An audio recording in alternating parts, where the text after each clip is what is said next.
Hi. Hello, shalom, everyone. Hello. Happy Thursday. Yes, I am Mrs. O, I'm Alicia Kathleen. and thank you all for coming in and joining us with for Grown Ass Women podcast.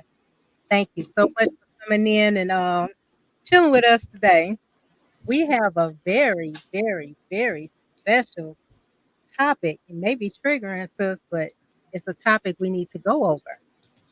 And it is, are you submissive enough? Oh, that's gonna be a nice one, isn't it, sis? I don't know if I'm submissive enough. We're gonna find out today.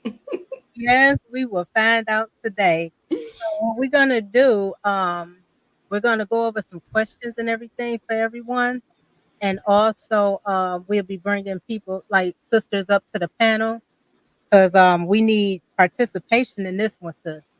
We need all the participation that we need for this one because I have lots of questions. All right, I will start off by um one question, sis, that we're gonna start off with, and then we'll see if we can bring some sisters to the panel to answer this question. Sounds good. All righty. Good evening, everyone. I have received a question, and that question was, "What do submission look like?" A lot of women don't know what submission looks like, so I'm gonna give you my take on it. And sis, if you have a take on it, you can go on there as well. My take on it is submission is respecting your husband's point of view. It means humbling, sharing your opinions with him. It means not invalidating him, especially in front of others. It means trusting him as a leader.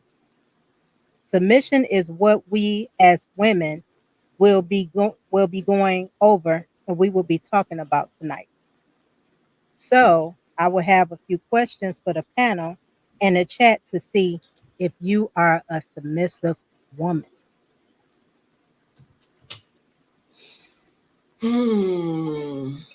So what you got to say about that, sis? Well,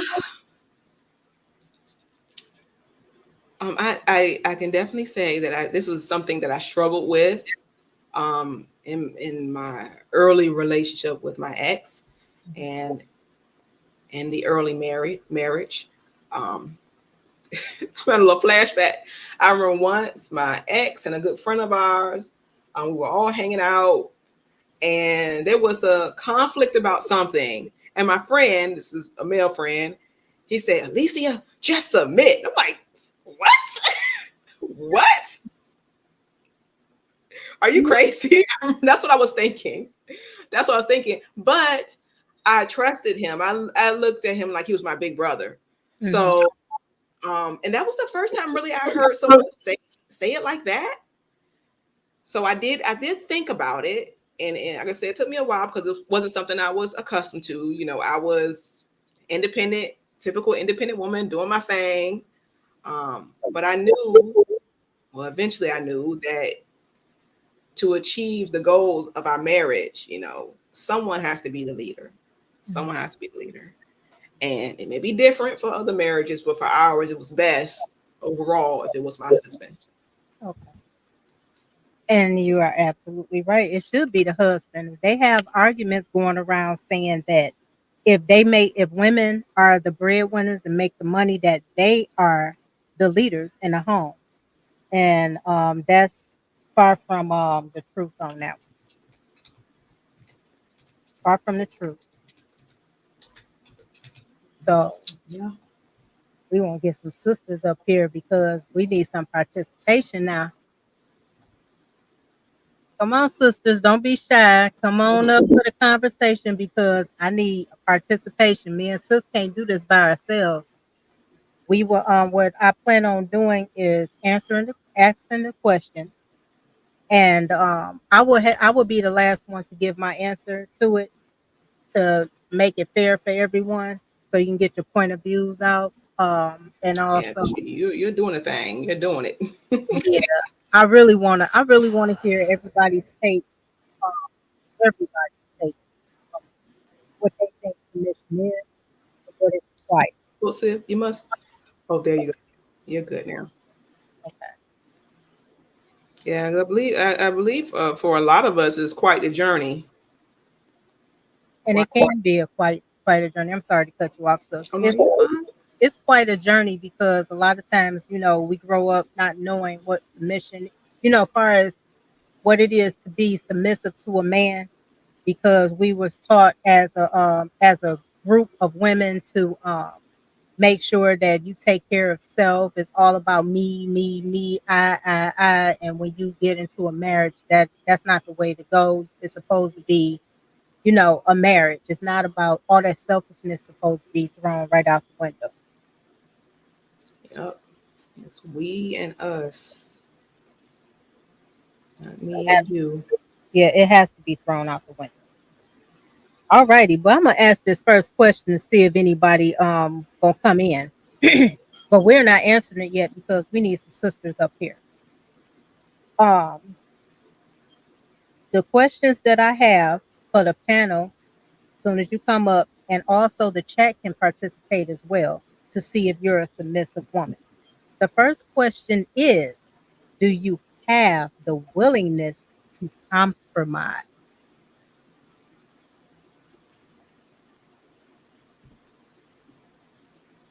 Do you have a willingness to compromise? That's the first question. But what I would say is this: you cannot be submissive to just any man. That man has to be God fearing, a righteous man, not God fearing to the point of, oh, he say I'm believe in God. He has to show qualities that he follows the Most High and he follows Christ. And I see we have a question from Awesome Trey. Once the ladies answer, we'll answer your question.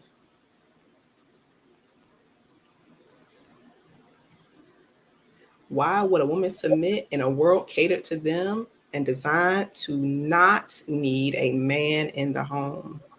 That's a good question. Why would a woman submit in a world catered to them? Ladies, do you have any answers? I'm going to answer Trey's question. And I'll For the give my ladies to go first.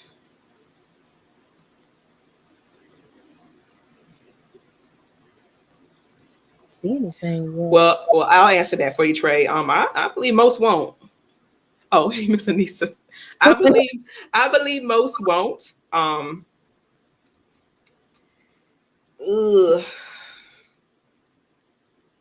I believe most of us can't see past our own desires. Most of us are obsessed with temporary pleasure and gratification, and not delayed gratification. So I believe most won't. So you'd have to, let's say, vet or find that quality of woman who's willing to do so, which can be a struggle. Say, yes, I think men miss that part. They must be submitted to God. Hmm. Yes, but then there's, say, I'm submittable. That's a word. All words are made up. Oh, so good.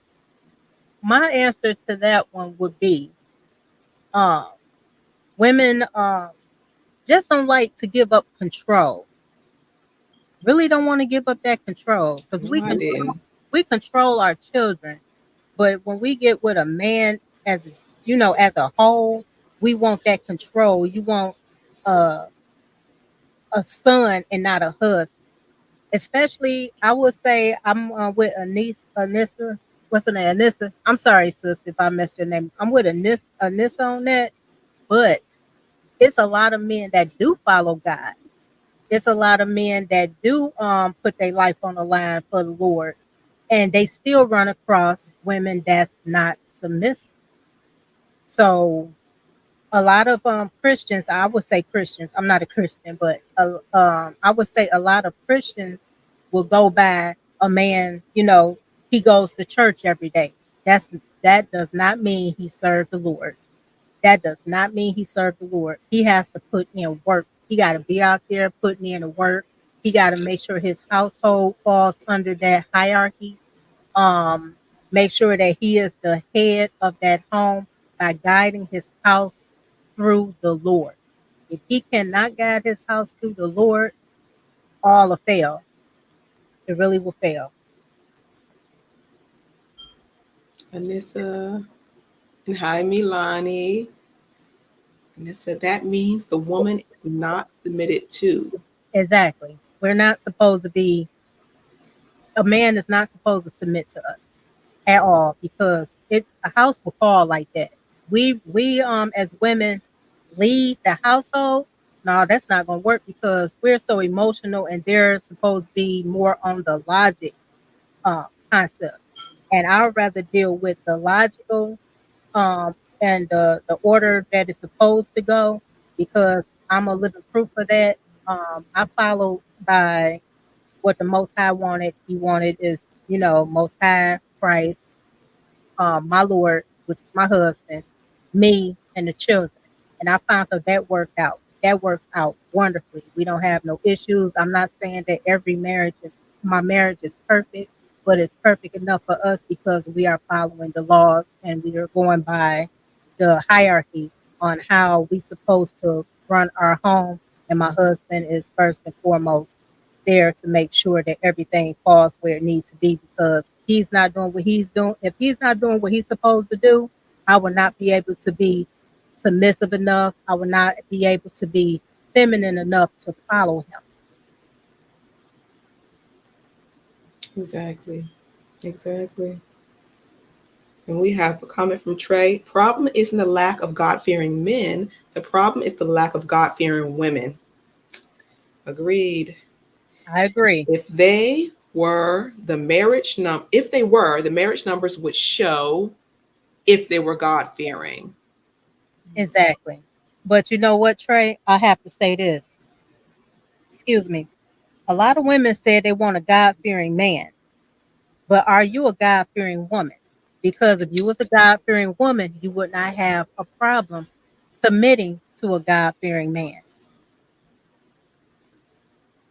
Because that's the law. The Most High have that as a law. Trey, if women were God fearing, we wouldn't the let's have the excessive shows and conversations about submission. Yeah, But it we will wouldn't be a always have conversation. this. We will always have to have this conversation because it's always going to fly over certain people's heads, but it's going to always hit the people that, especially the women, that's meant to hit. 2/3 of the women won't get it. I'm just going to be honest. 2/3 of the women will not get it, and that's Sounds about biblical. right.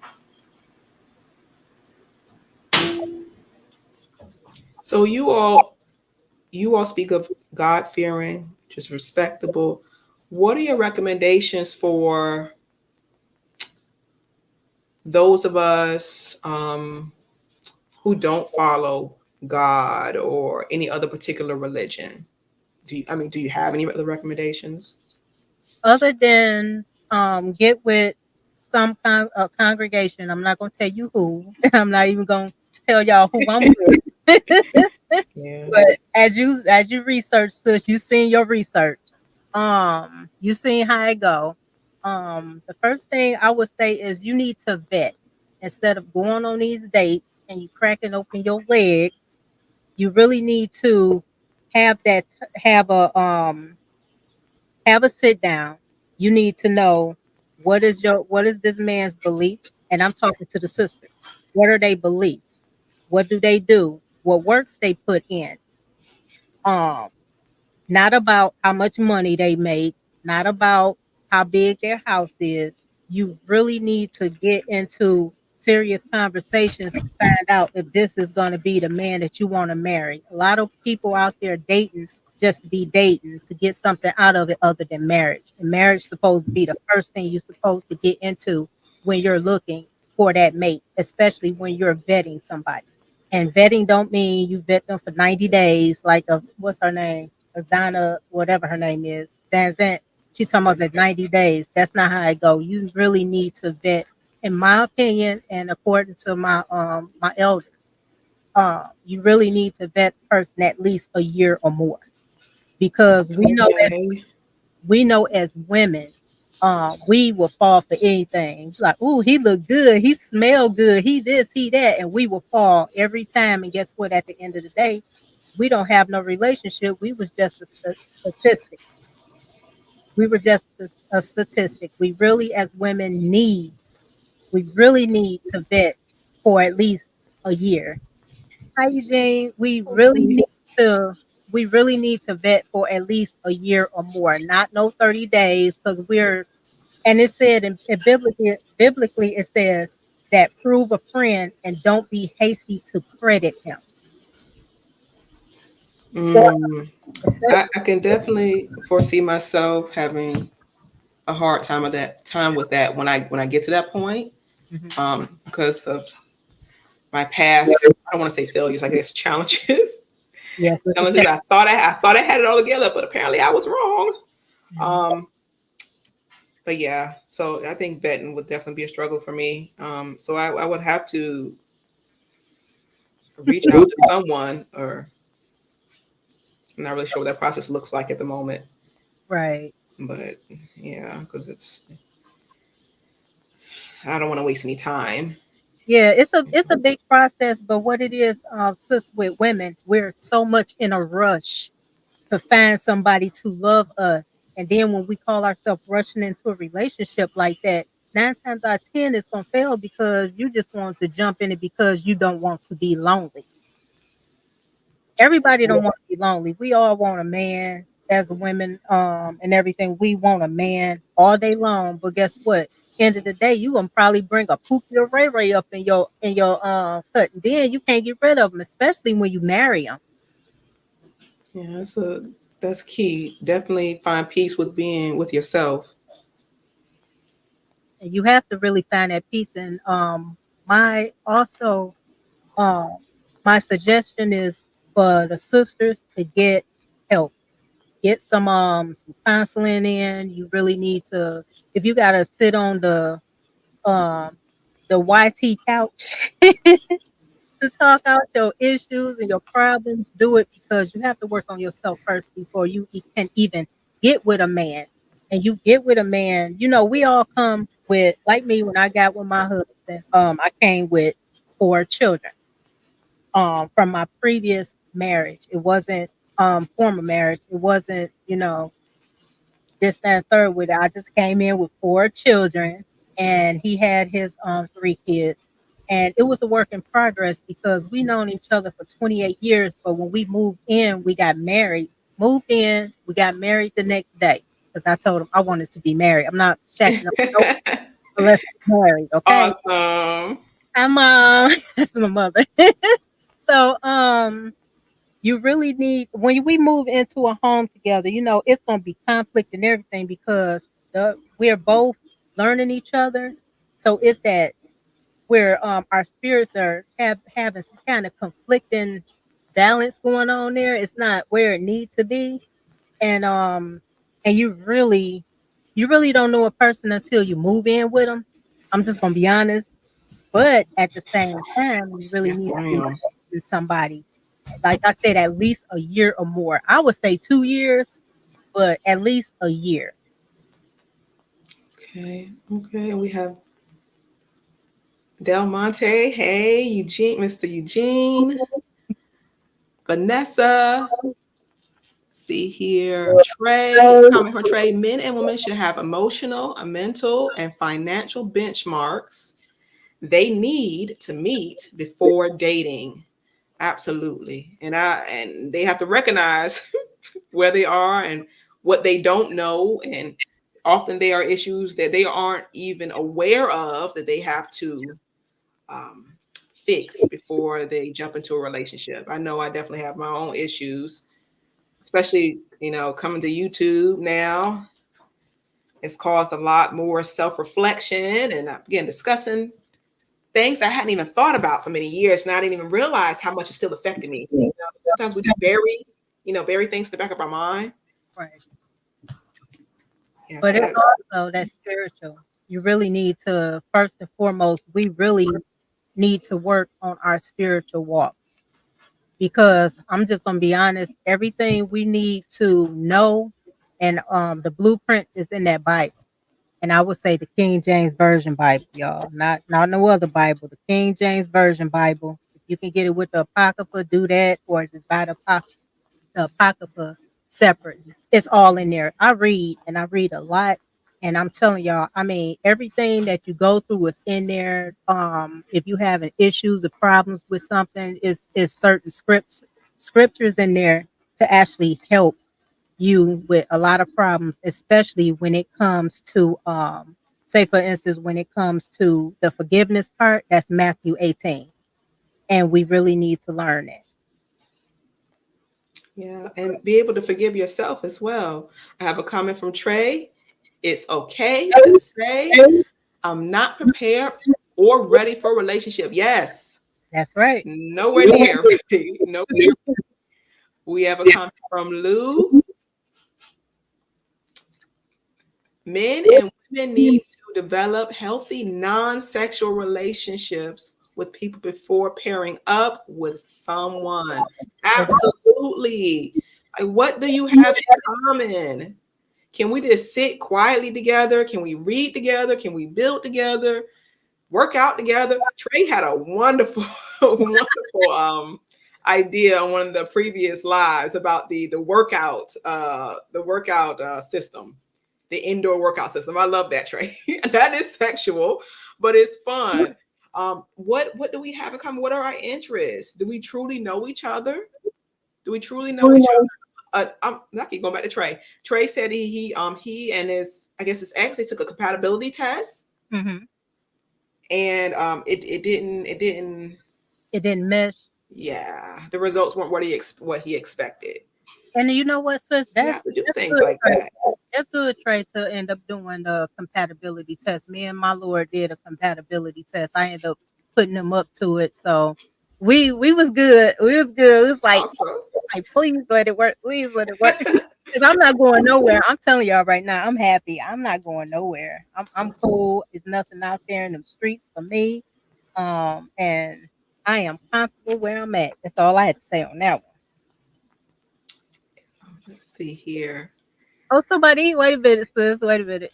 Somebody said that Mrs. O had the Brady Bunch thing going on. Oh, you missed that one.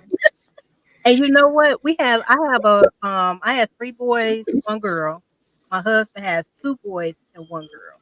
So yeah, it was something Oh boy. investing with all those kids. Now my kids was older. My kids was like almost grown. So they was like still teenagers. All of them was still in high school because I had stair steps. So all of them was still in high school when we came down and moved in with my Lord. So it was something. It was challenging, especially when you have to incorporate a family and the kids had to learn about, my husband and although they had their father, we still had to I put ground rules down. I really did. If you don't respect my husband, you can go live with your father. That's the first Mhm. and foremost thing that I did. So they end up straightening up and they want to stay with their mother. I actually gave them that option. You can either go with your dad or you can stay with me. Either way it go, you respect your stepfather. You can't respect him, you can go and live right with your father. That's how I felt.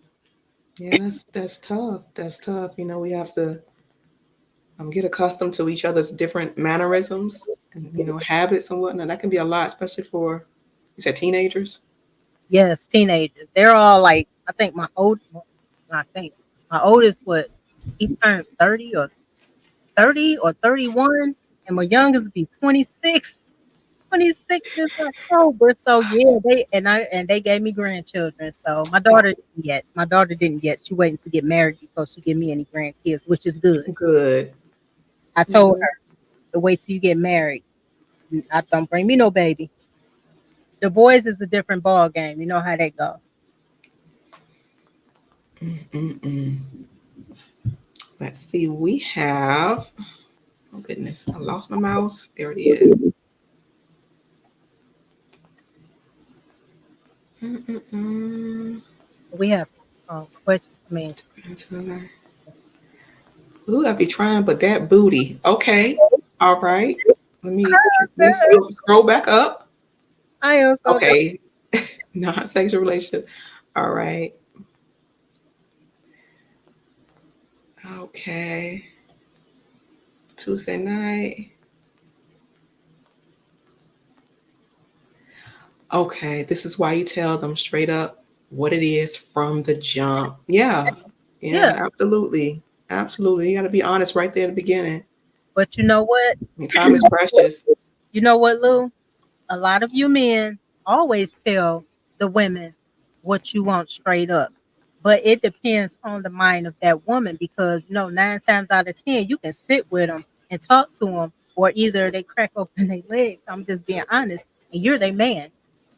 You didn't give no inclination that you wanted to be in a platonic or a any kind of relationship with them. They'll still claim you anyway.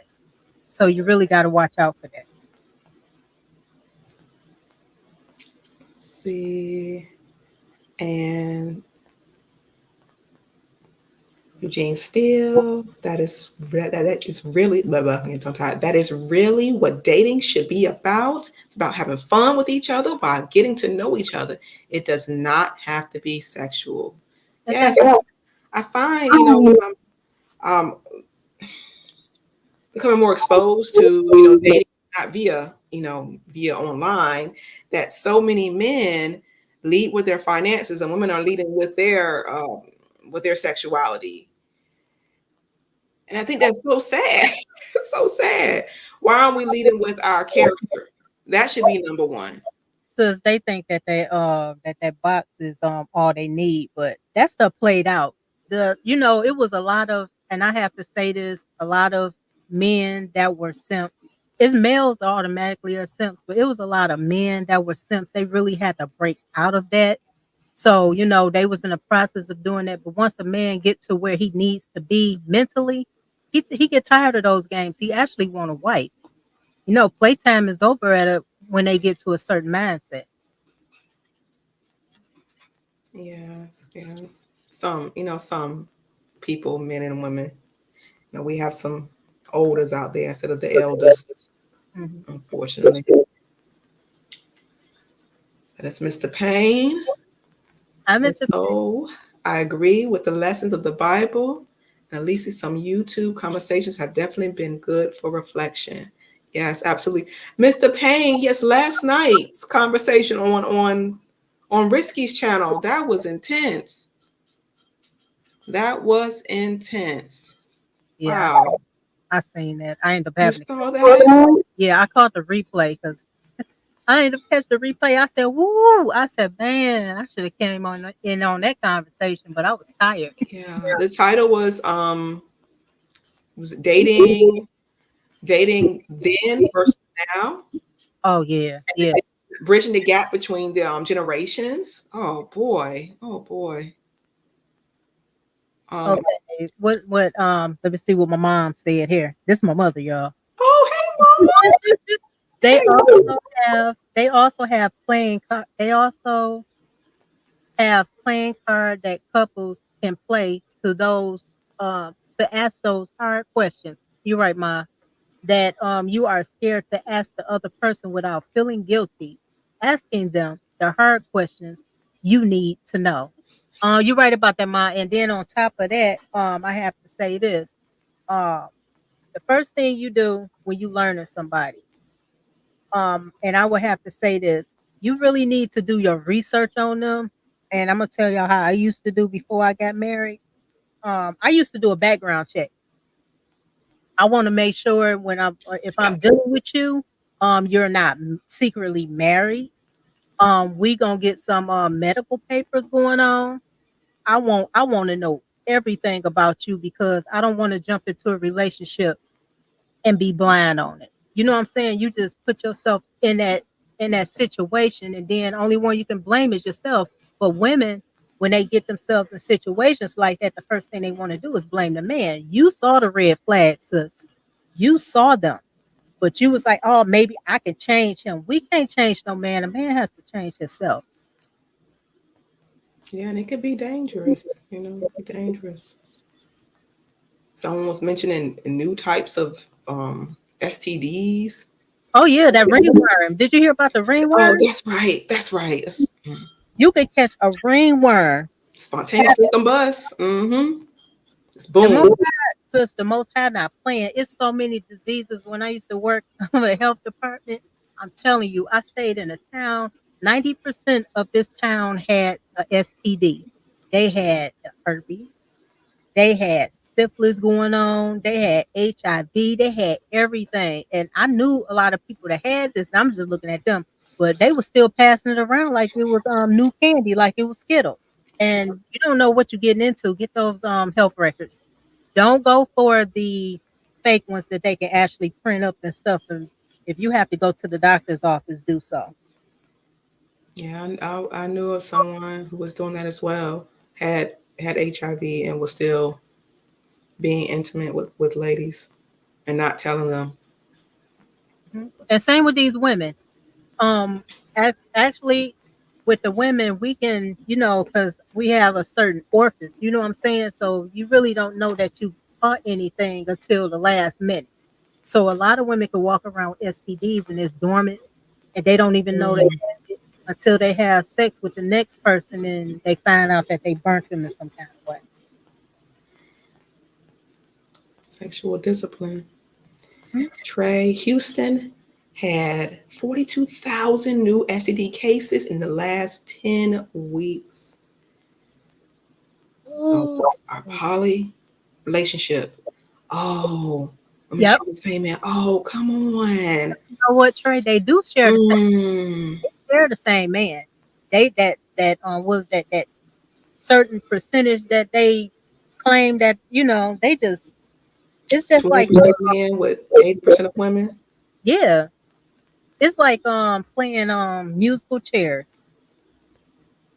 Mm, mm, mm. I'm not sure how factual it is, but I remember reading something years ago saying that something like 75 or 80% of the human population has some form of herpes. Yep, yep. You'll be amazed Anyways, sorry. Oh, no problem. No problem. because nobody a lot of people walking around with herpes don't even know they have it. They can have it in a mouth. down there, elsewhere. I even heard of anal herpes. I'm being honest. I'm being honest, y'all. I'm being honest. It's a lot of new cases of everything, but the Most High is judging everybody. Like, look, I told y'all to get married. I don't see how people aren't terrified.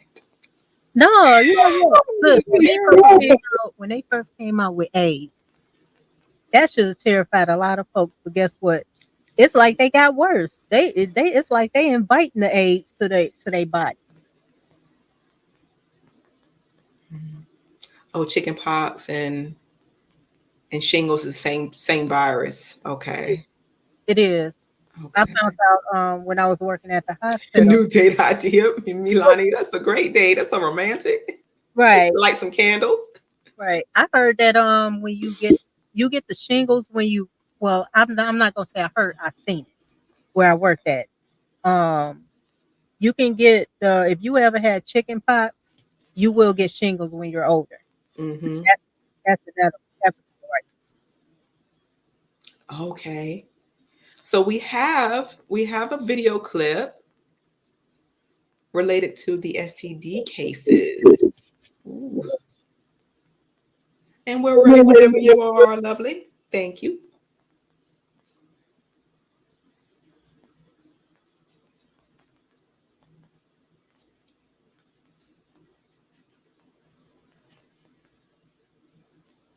Yeah, this STD thing is wild.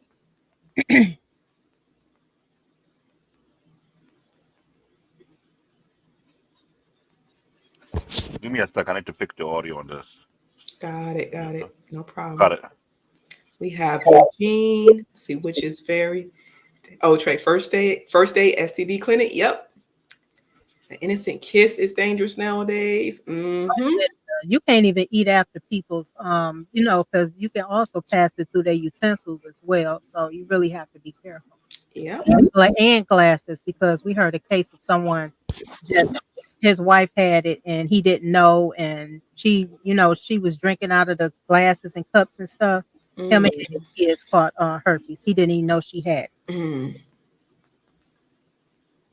Sometimes one can have an STD without knowing it, and some people do not want to get tested. Yep. Get tested every 6 months, y'all. Let's see And here. that's coming from that information coming from the CDC because I'm trying to check and get the actual news link of that because that's coming from in Houston, the hospital out there. So when I saw that, I shared to a couple of guys, to BMU, JT, Sugar Mike, Lots of Translation because this is going on in Texas, in Houston, Texas. Some of our Mm, past show, we are trying to go speaking on the truth, what is being reported, and we get these pushback about uh putting black women down, but this is coming from black women and being recorded. yeah, you can't deny the facts. But you know what? So, They don't want to take accountability for anything. Anything that make it look like we're at the bottom of anything, they deny it. and that's our number one problem with the women. That's why we having this show where we have going at women like you guys addressing some of these issues. So when Trey mentioned that one, I also have the clip for that. I also have the video ready for manifesting your desire. That's the first video you want to put up. Okay. Okay. We're ready whenever you are. Yep. Okay, I'll do that right now. In a few seconds. Thank you everybody for coming out and supporting me and sis tonight. We really appreciate you. So where should I start from? From the very beginning? Yep. Okay.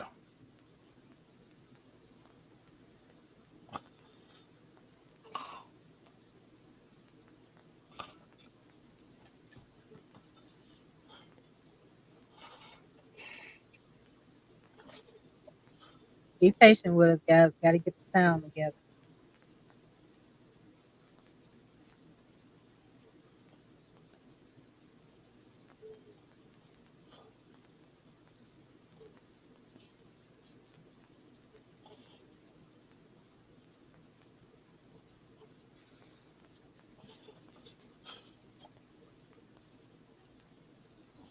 42,000 new cases, and those are the ones that have been tested. Ugh. And it's a lot that don't get tested. Mm-hmm. People don't get tested. Hell, it's a lot of women that don't even go to an OBGYN, nor they go to the dentist. You really need to go to the dentist too, like Milani said. Yeah, yeah. Dental health affects your entire body. Mhm.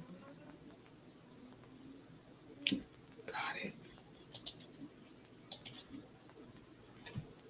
The volume's still not in. Somebody said second date criminal credit background check reviews. Nice. Nice.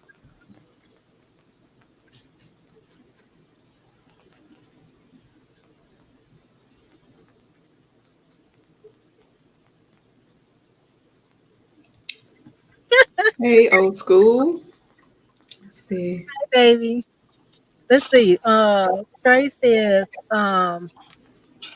that he do that before he go out, and he said he was NCIC database NCIC database with it. Mm. Yep. Got to do that investigation. Got to investigate.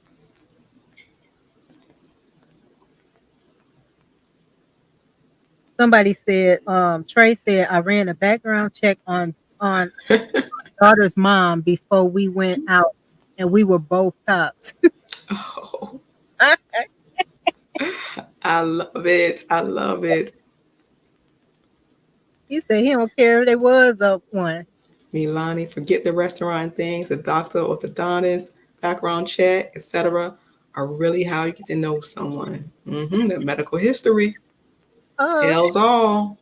right. My husband said people act offended when you ask for their sushi facts. Oh, that's your husband. Hello, hello, sir. You Yeah, and got to if get they do, run, run. right. It's called the cat facts. So old Hey, school's your husband. Alexis. Yes. Yes, sir. Wow. I can't hate on that one. That's facts. Alexis, protect us. Double check that. Oh, the sex offender database. Yes, Yes. Especially, lots you of know what, women. sis, Oh, you know, wow. when it comes to that, a lot of people don't even check the women on it. You will be amazed, brothers, on how many I never considered that. you have to check them too, because there's a lot of men that will bring these women up in their homes and their kids get touched as well. They all Mm, men, but it's a lot of female deviants out there that will mess with your kids, boys and girls. Now, wow. as the engineer, this topic and this what Trey just said, the first came to my mind with the Bishop T. D. Jakes movie, Woman Door Out Loose. Mm. I never Oh, watched I it. don't think I saw that. I don't Uh, watch it. it's an old movie, but Mhm, based on your topic, submission, right? mhm. You are correct to be careful who you submit yourself to, because the women of the yesteryears in America was submitting themselves to men who was undercover sex offenders. Mm, Yep, I living dark have to nights and I everything. had to say that because it's kind of how would I put it? Me being an immigrant, I had to do my homework of studying American history, of studying American culture, of study Black American culture, study Black American mindset. I cannot come to this nation and be disrespectful and look down on people not knowing their struggle, their journey, and what they went through. And I would expect the same apply to people when they talk about people from other immigrant groups. What I learned about Black American is something I realized I don't think any other immigrant group would go through what you guys went through. That's totally uncalled for. So when I hear this was more common in the South, it's kind of like scary though, because there was a news article recently that William Martin further talk about how a pastor of Gateway Church, if I remember correctly, this in Texas, if a head pastor has to step down when he would try and cover up the fact that he was a sexual offender. He was married in his 20s, molesting a girl from the age of a girl from the age of 12 to 16. Mm. And he was already married and he was already preaching the church. He was leading the church. Did they just relocate him? No, didn't he said he will step down and let his son take over the church. He didn't relocate him. He was a head minister. Hmm. Mm. Yeah, they Now, relocate Tell me, yeah. and this is something that the word submission, I can see why people have an issue with because if you go to Alabama, it's the same thing with a particular judge who was trying to run for office, and his wife was one of the victims that he actually groomed. Oh, Oh my gosh. He have a reputation of going to high school, chasing after a young girl. The police department knew this, but did nothing to stop him. mm, His last victim ended up being his wife. mm. I remember information for a reason because this is something I'm trying to point out to people. Like, we had to do our homework, and you're right. Before you be submitted to any man, know the history of that individual, know who he is. Mm. And I think Trey might agree with me when I say this. It's better to go back to the old way of doing marriage whereby both families bet one another. The way you have a level of assurance so that your family is betting your future husband surely why your husband family vet you who would be the future wife. Surely this way we know what they're getting themselves into. But since Yeah. the black family have been destroyed, Yes. many Yes. people are going out there that willing anything they can make a proper decision. And that's why the word submission, like Trey said, it become a touchy topic in the 21st century because who won't be submitted to anyone if their background is shady, or even though your background is not shady, you're a legit person. We have women who are not brought up or raised to be wives He or she will lead you right off a Yep. cliff. because I used to work in a church. I haven't been in a church for 7, 8 years. I had an issue with people pretending to be Christian. This is why I say there are two definitions of the word Christian. You have the worldly definition, and you have the biblical definition. Hmm. Two Same thing with separate. love. You got a definition of love in the worldly standpoint, then we got a biblical definition of what love is. Same apply to fear. So when we bring this topic about submission, too many women are not going to agree with it, even though the scripture give you the guidelines and the bullet point of how it's supposed to be conducted, according to Ephesians chapter 5, verse 22 to 33, 1 Peter chapter 3, verse 1 and 2, 7. These things are out there. I Trey putting these information out there. It's funny how somebody mentioned he did. India have 1% divorce rates, mostly being arranged. Mm-hmm. Yeah, because the family's bad. Yep. I think that's how it should be. But you know what? They don't have that emotional, connection. How it was supposed to been, the fathers were supposed to vet our husbands. Especially the girl. The girls, the father want to be there to make sure that this man do right by his daughter. And that's what we lost out on. Because there's a lot of men, and 90% of the time is due to the mothers driving them away. I'm just going to keep putting that out there. And they don't know that they actually doing their daughters a disservice. They doing their sons a disservice as well, but especially those daughters, because the daughters really need to see a example of what a man is through their father.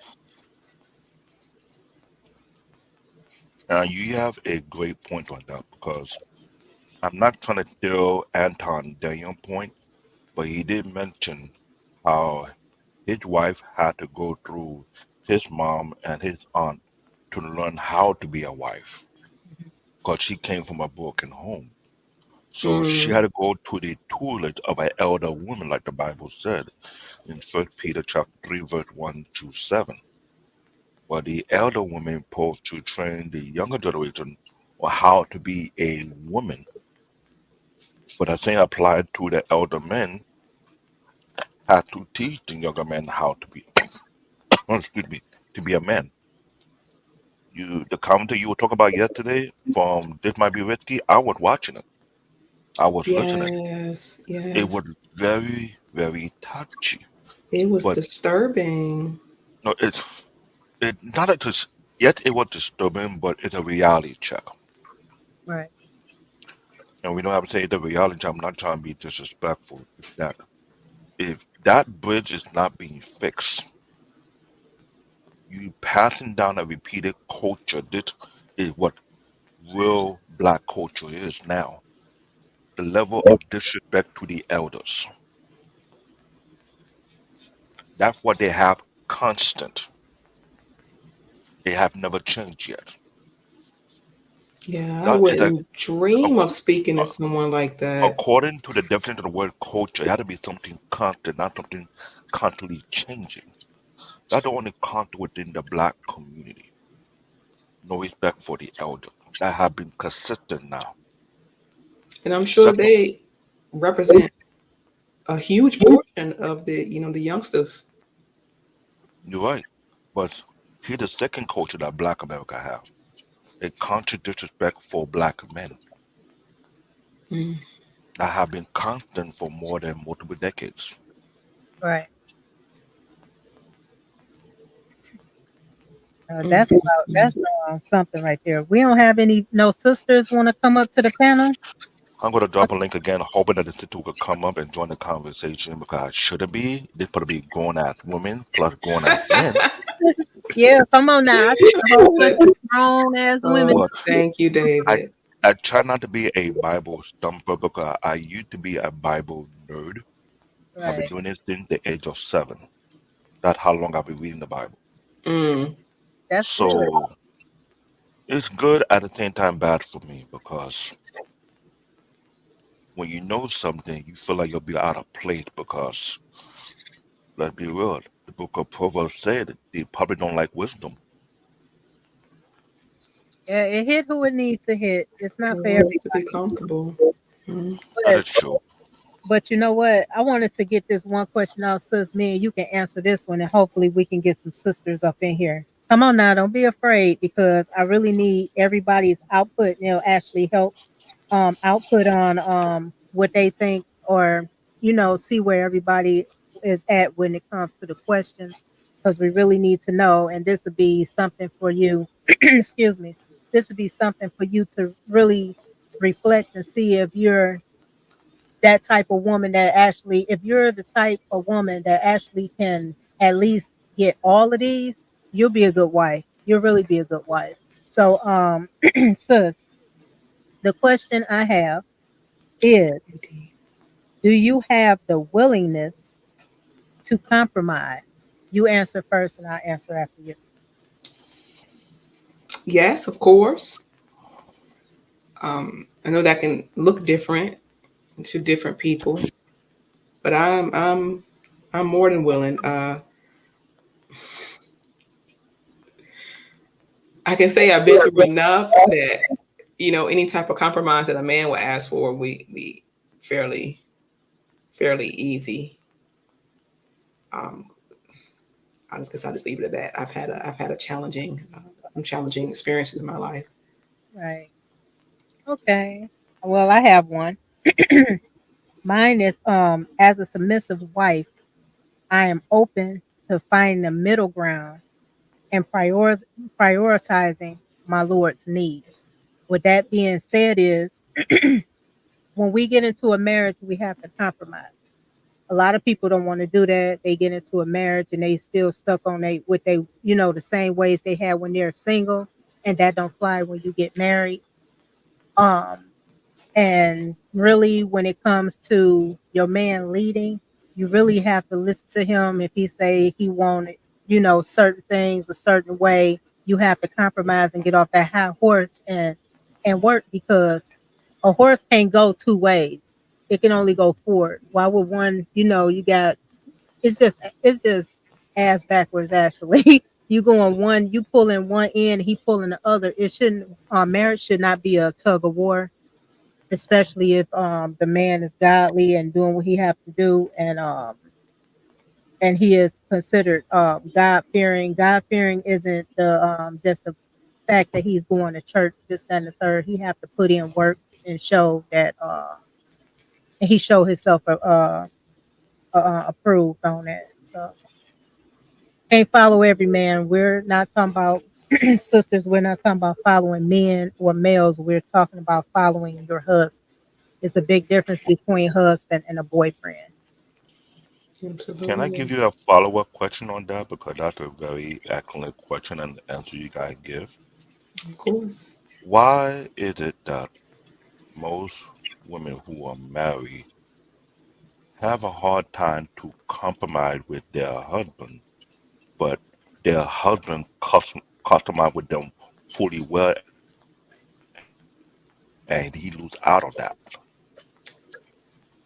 You want me to answer that one first, sister? Yeah, Why is I that? have no idea. I would tell you And my one of opinion on that. My opinion on that is a woman, especially a wife that cannot compromise with her husband, 9 times out of 10, she actually disrespected him, and that's not the man she want to be with. Because us as women, if we want to really be with that man, oh, we'll drop everything to make sure Bend over backwards. that's the answer and why marry him in the first place. for convenience. It's a lot of women that marry for convenience. It's a lot of women that marry because it's fashionable. They Mhm. want to make sure that they get married, and it's something to talk about at the water cooler with their friends at work, or or their friends or family, just to show that days are married now. But a lot of times those weddings is a wedding and a marriage is two different things. A lot of people don't look at that, um because a lot of people, especially a lot of women, they marry just for convenience, but they don't stay married. The marriage lasts less than a year, and if they can make it to 5 years, but a lot of people don't, a lot of women especially don't make it to 5 years unless they really played the chameleon needs for a long time. Now, your mom put an excellent statement, and I have a question now based on her statement. Mhm. And she said, I quote, I was married for 47 years, gave my husband four beautiful children. Me and my husband let each other be who we were. Him, the man, me, his woman. We were friends first. Based on that statement, why is it in modern time the women make it seem it's bad to be married to their friends? Oh boy, that's a great one. I have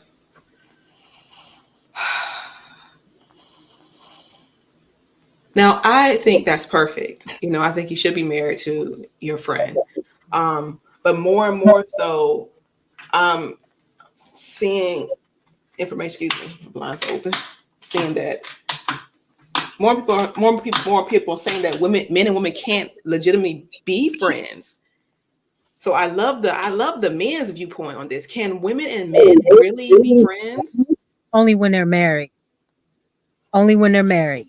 And I would have to say something about that one, because it's a lot of, now this is another form of disrespect. You're married. What you doing with male friends? Good You're not question. supposed to have male friends. Your friend is your husband, first and foremost, and that's it. That's all you need is him. Another man's opinion shouldn't even matter when it comes to your marriage, because I'm gonna be honest, as a woman, we have those male friends, we're married, but we call ourselves getting a comfort from this other man, telling this other man what's going on in our husband's I'm glad you said that because I'm trying to stay within the topic. Your mom said before she were married, based on the end of the sentence, they were friends first. They grew up together.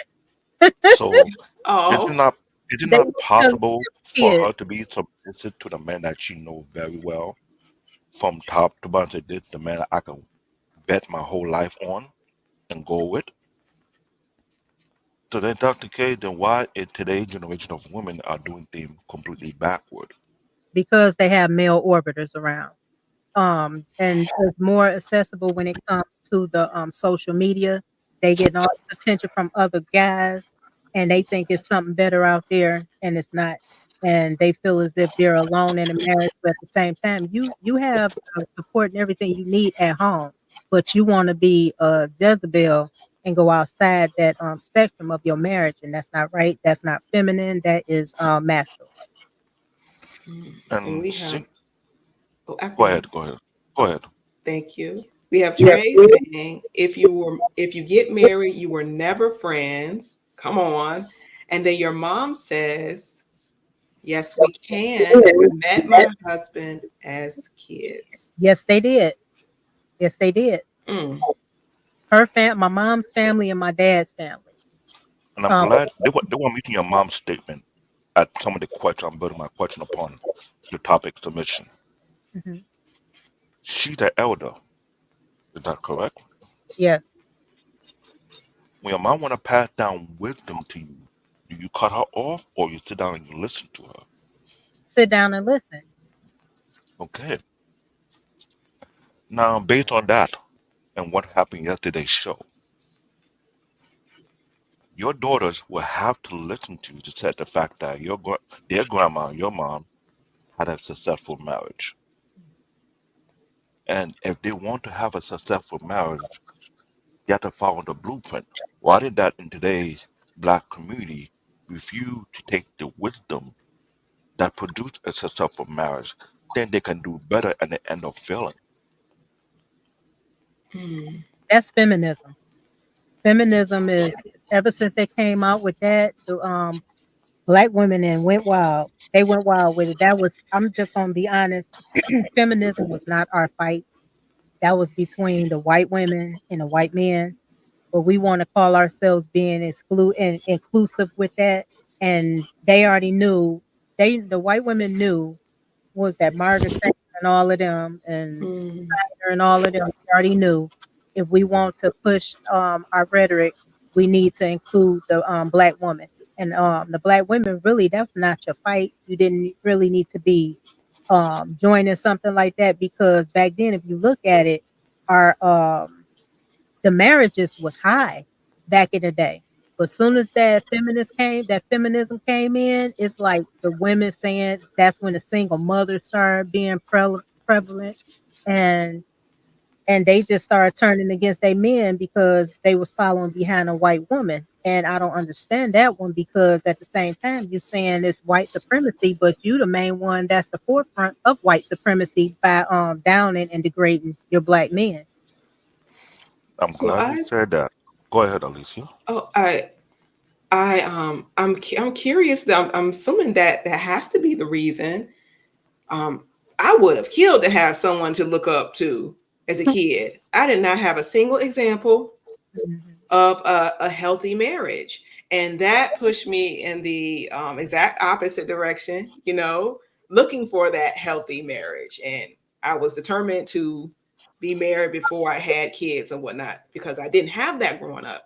So I'm curious if there are any other reasons why, if someone has that in their upbringing, why they would turn from it other than feminism. Now, let me ask you a follow-up question, Alicia, because you said you didn't have no example growing up. As a kid growing up in that community that you were living, were there any other role model available beside your parents who had a healthy marriage to follow after, or were there not? None.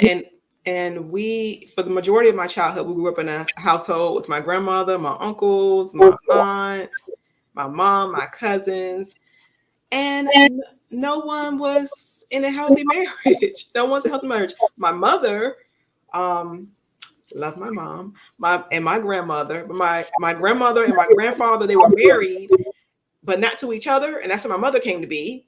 Um, I had a wonderful uncle growing up, but he was divorced, and his wife and children lived in another state. And the other members of my household had children out of wedlock, multiple fathers. It just was none, no example whatsoever. Now, based on your statement and your answer, we had this conversation before about black community. We don't have role models, we don't have leaders. Mrs. O had a different upbringing. She had a role model to look up to. You do not have one, which is totally understandable. Based on Mrs. O answer about how the feminists affect the black community. This movement had a dramatic effect that hurt multiple decades. Why is it that we have so many black women going out with the statement that Lady D say black women are the most loyal, but yet for multiple decades, black women have been pushing the men out of the home, not allowing their son to go up under their fathers, not allowing certain coach lead their son a certain way. Shout out to Black Man on Filter. He's a football coach. He got a lot of stories to tell about how some mom are destroying their son.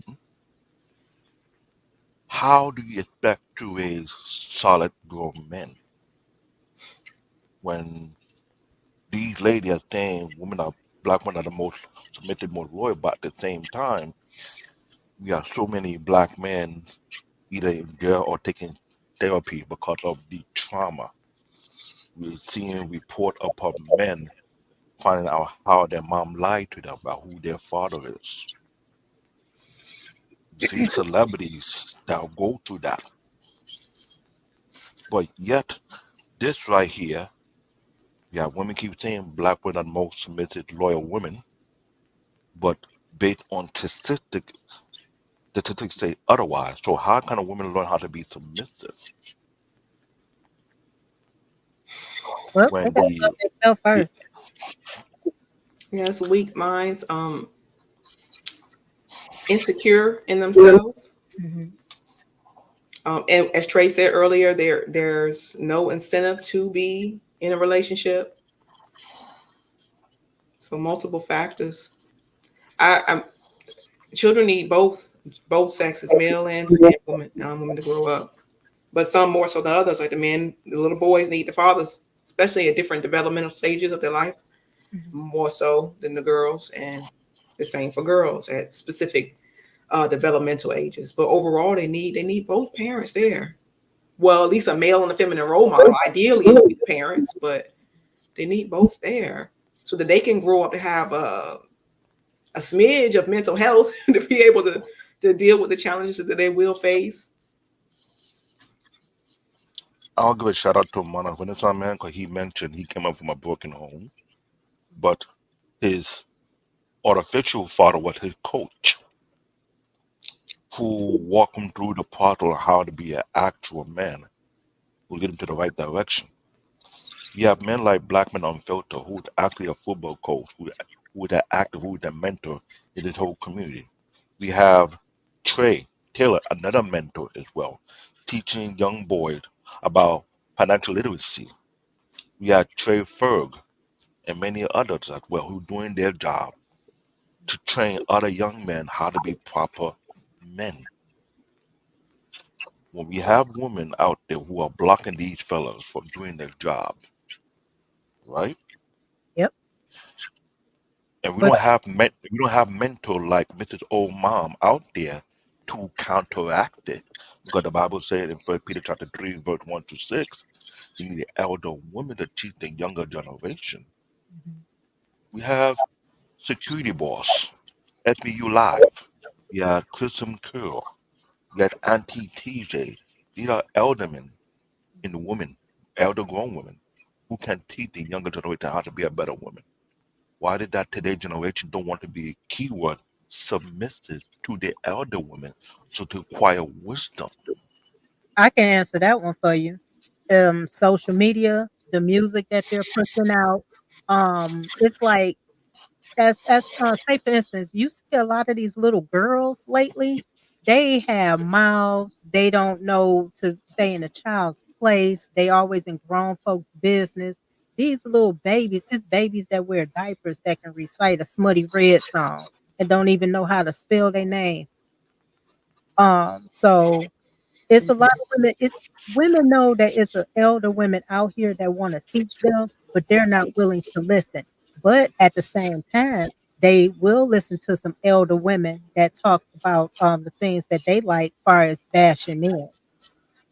Anything about to anything that says a man is dusty, a man ain't this, a man ain't that, a man a deadbeat, they will gravitate to it. But you gravitate to what you are, so 9 times out of 10, they just like to, be in that stuck state and they don't wanna be a wife.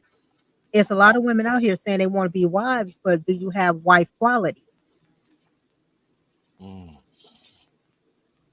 great question. I Now, I want to go ahead. Go ahead, Lisa. I oh, want you to thank go you, ahead. thank you. I'm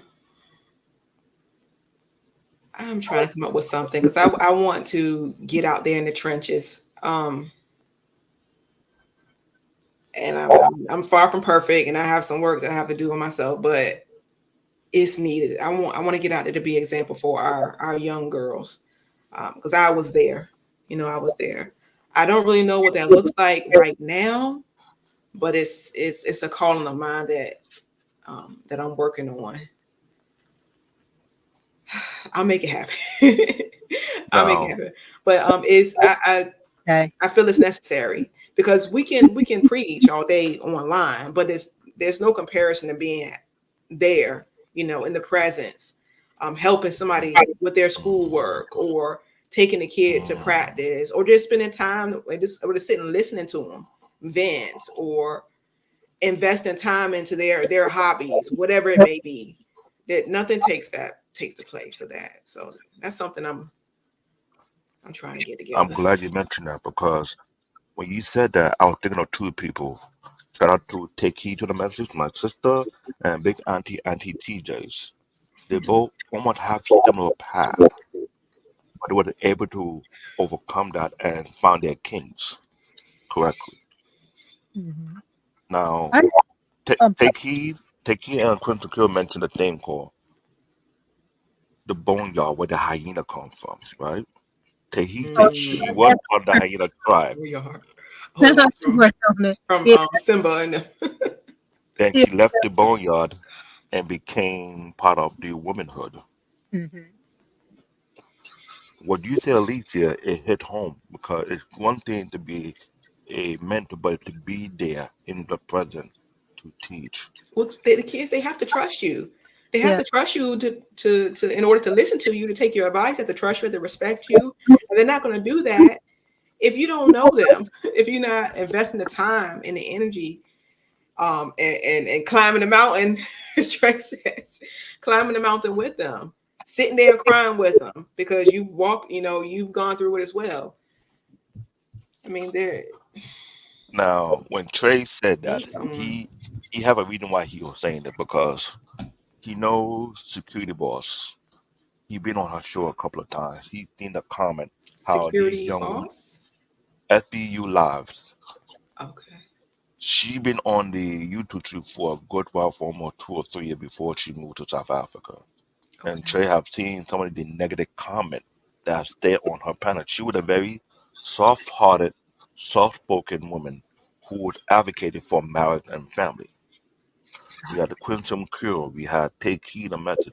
We had these women who are trying their hardest and their best to preach family, marriage, and submission.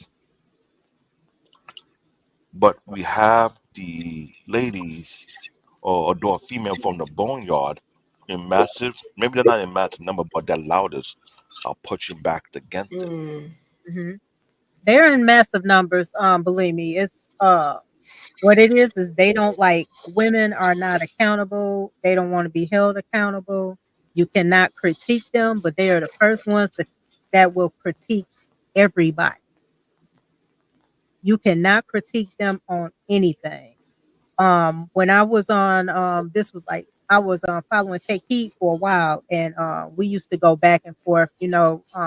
When she speak, we have a dialogue, and you should see so many women came in calling me and Take Heat all kinds of mammies and pick me's and everything else under the sun. But at the same time, sweetheart, you the one that want to be picked, but you can't be picked if you're not cooperative.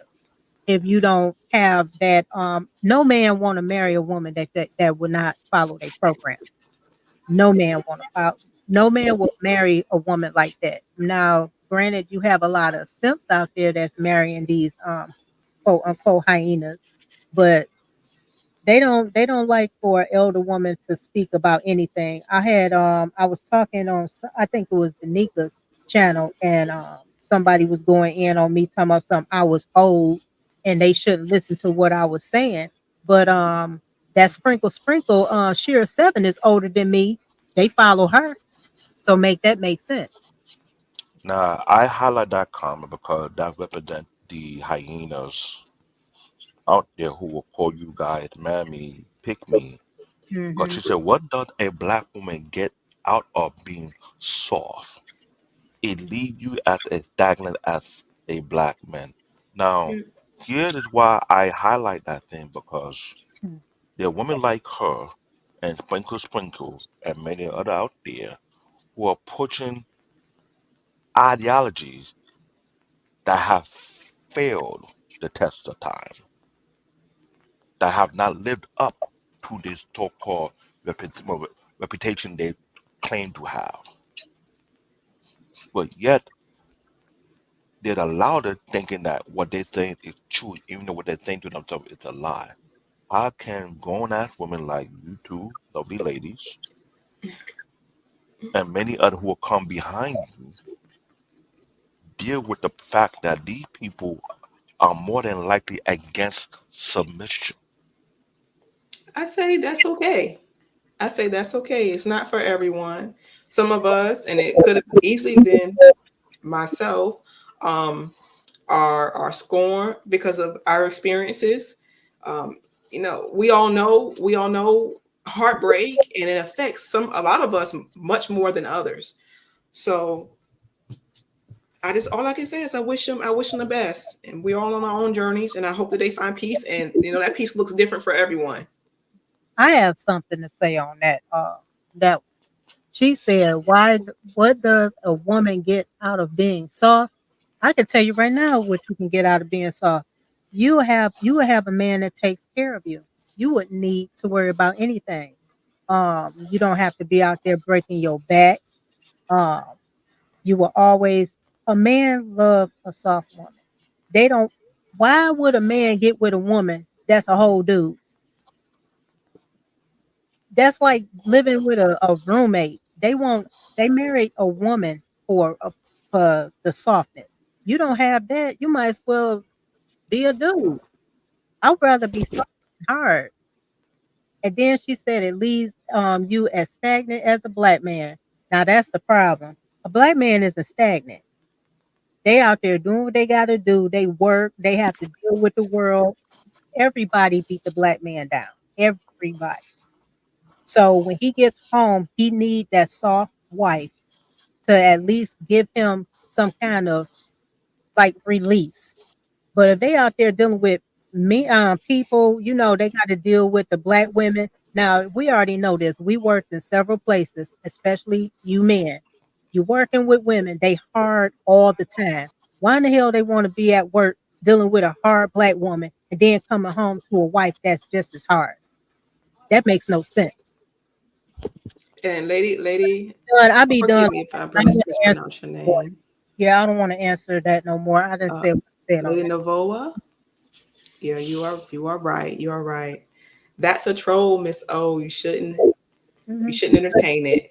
But I'm It not is even what they do. Just ignore it or keep going. Trust me, I'm a mod for a reason. right. LOL. I seen it. Yeah, But you're right. Now, the reason I bring that up that because, needs to be brought out.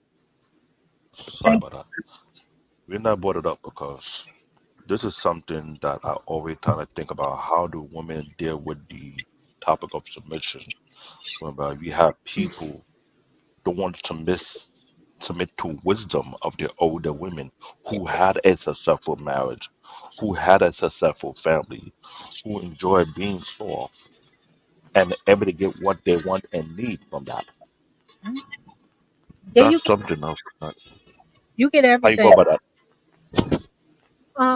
Hold on 1 minute. Somebody said that. Oh, it's Trey. He said if you're attracted to masculine women, you're from the Rainbow Coalition. Just admit it. Mm. Facts. Because a man would not deal with a man. A masculine woman turns a man off. A masculine woman will turn a simp on. I'm just gonna be honest. Only feminine men will mess with something like men would. Yeah, we want balance. We want balance. Definitely don't want my man as soft as I am. Yeah, I know. Me either. But I got this question, y'all. Y'all ready for some more questions? Um, Please. we have any sisters that want to come up, or anybody actually that want to come up? That'll be good. That'll be good. But I'm gonna get with number the other one we have, sis. The next question is: are you an active listener?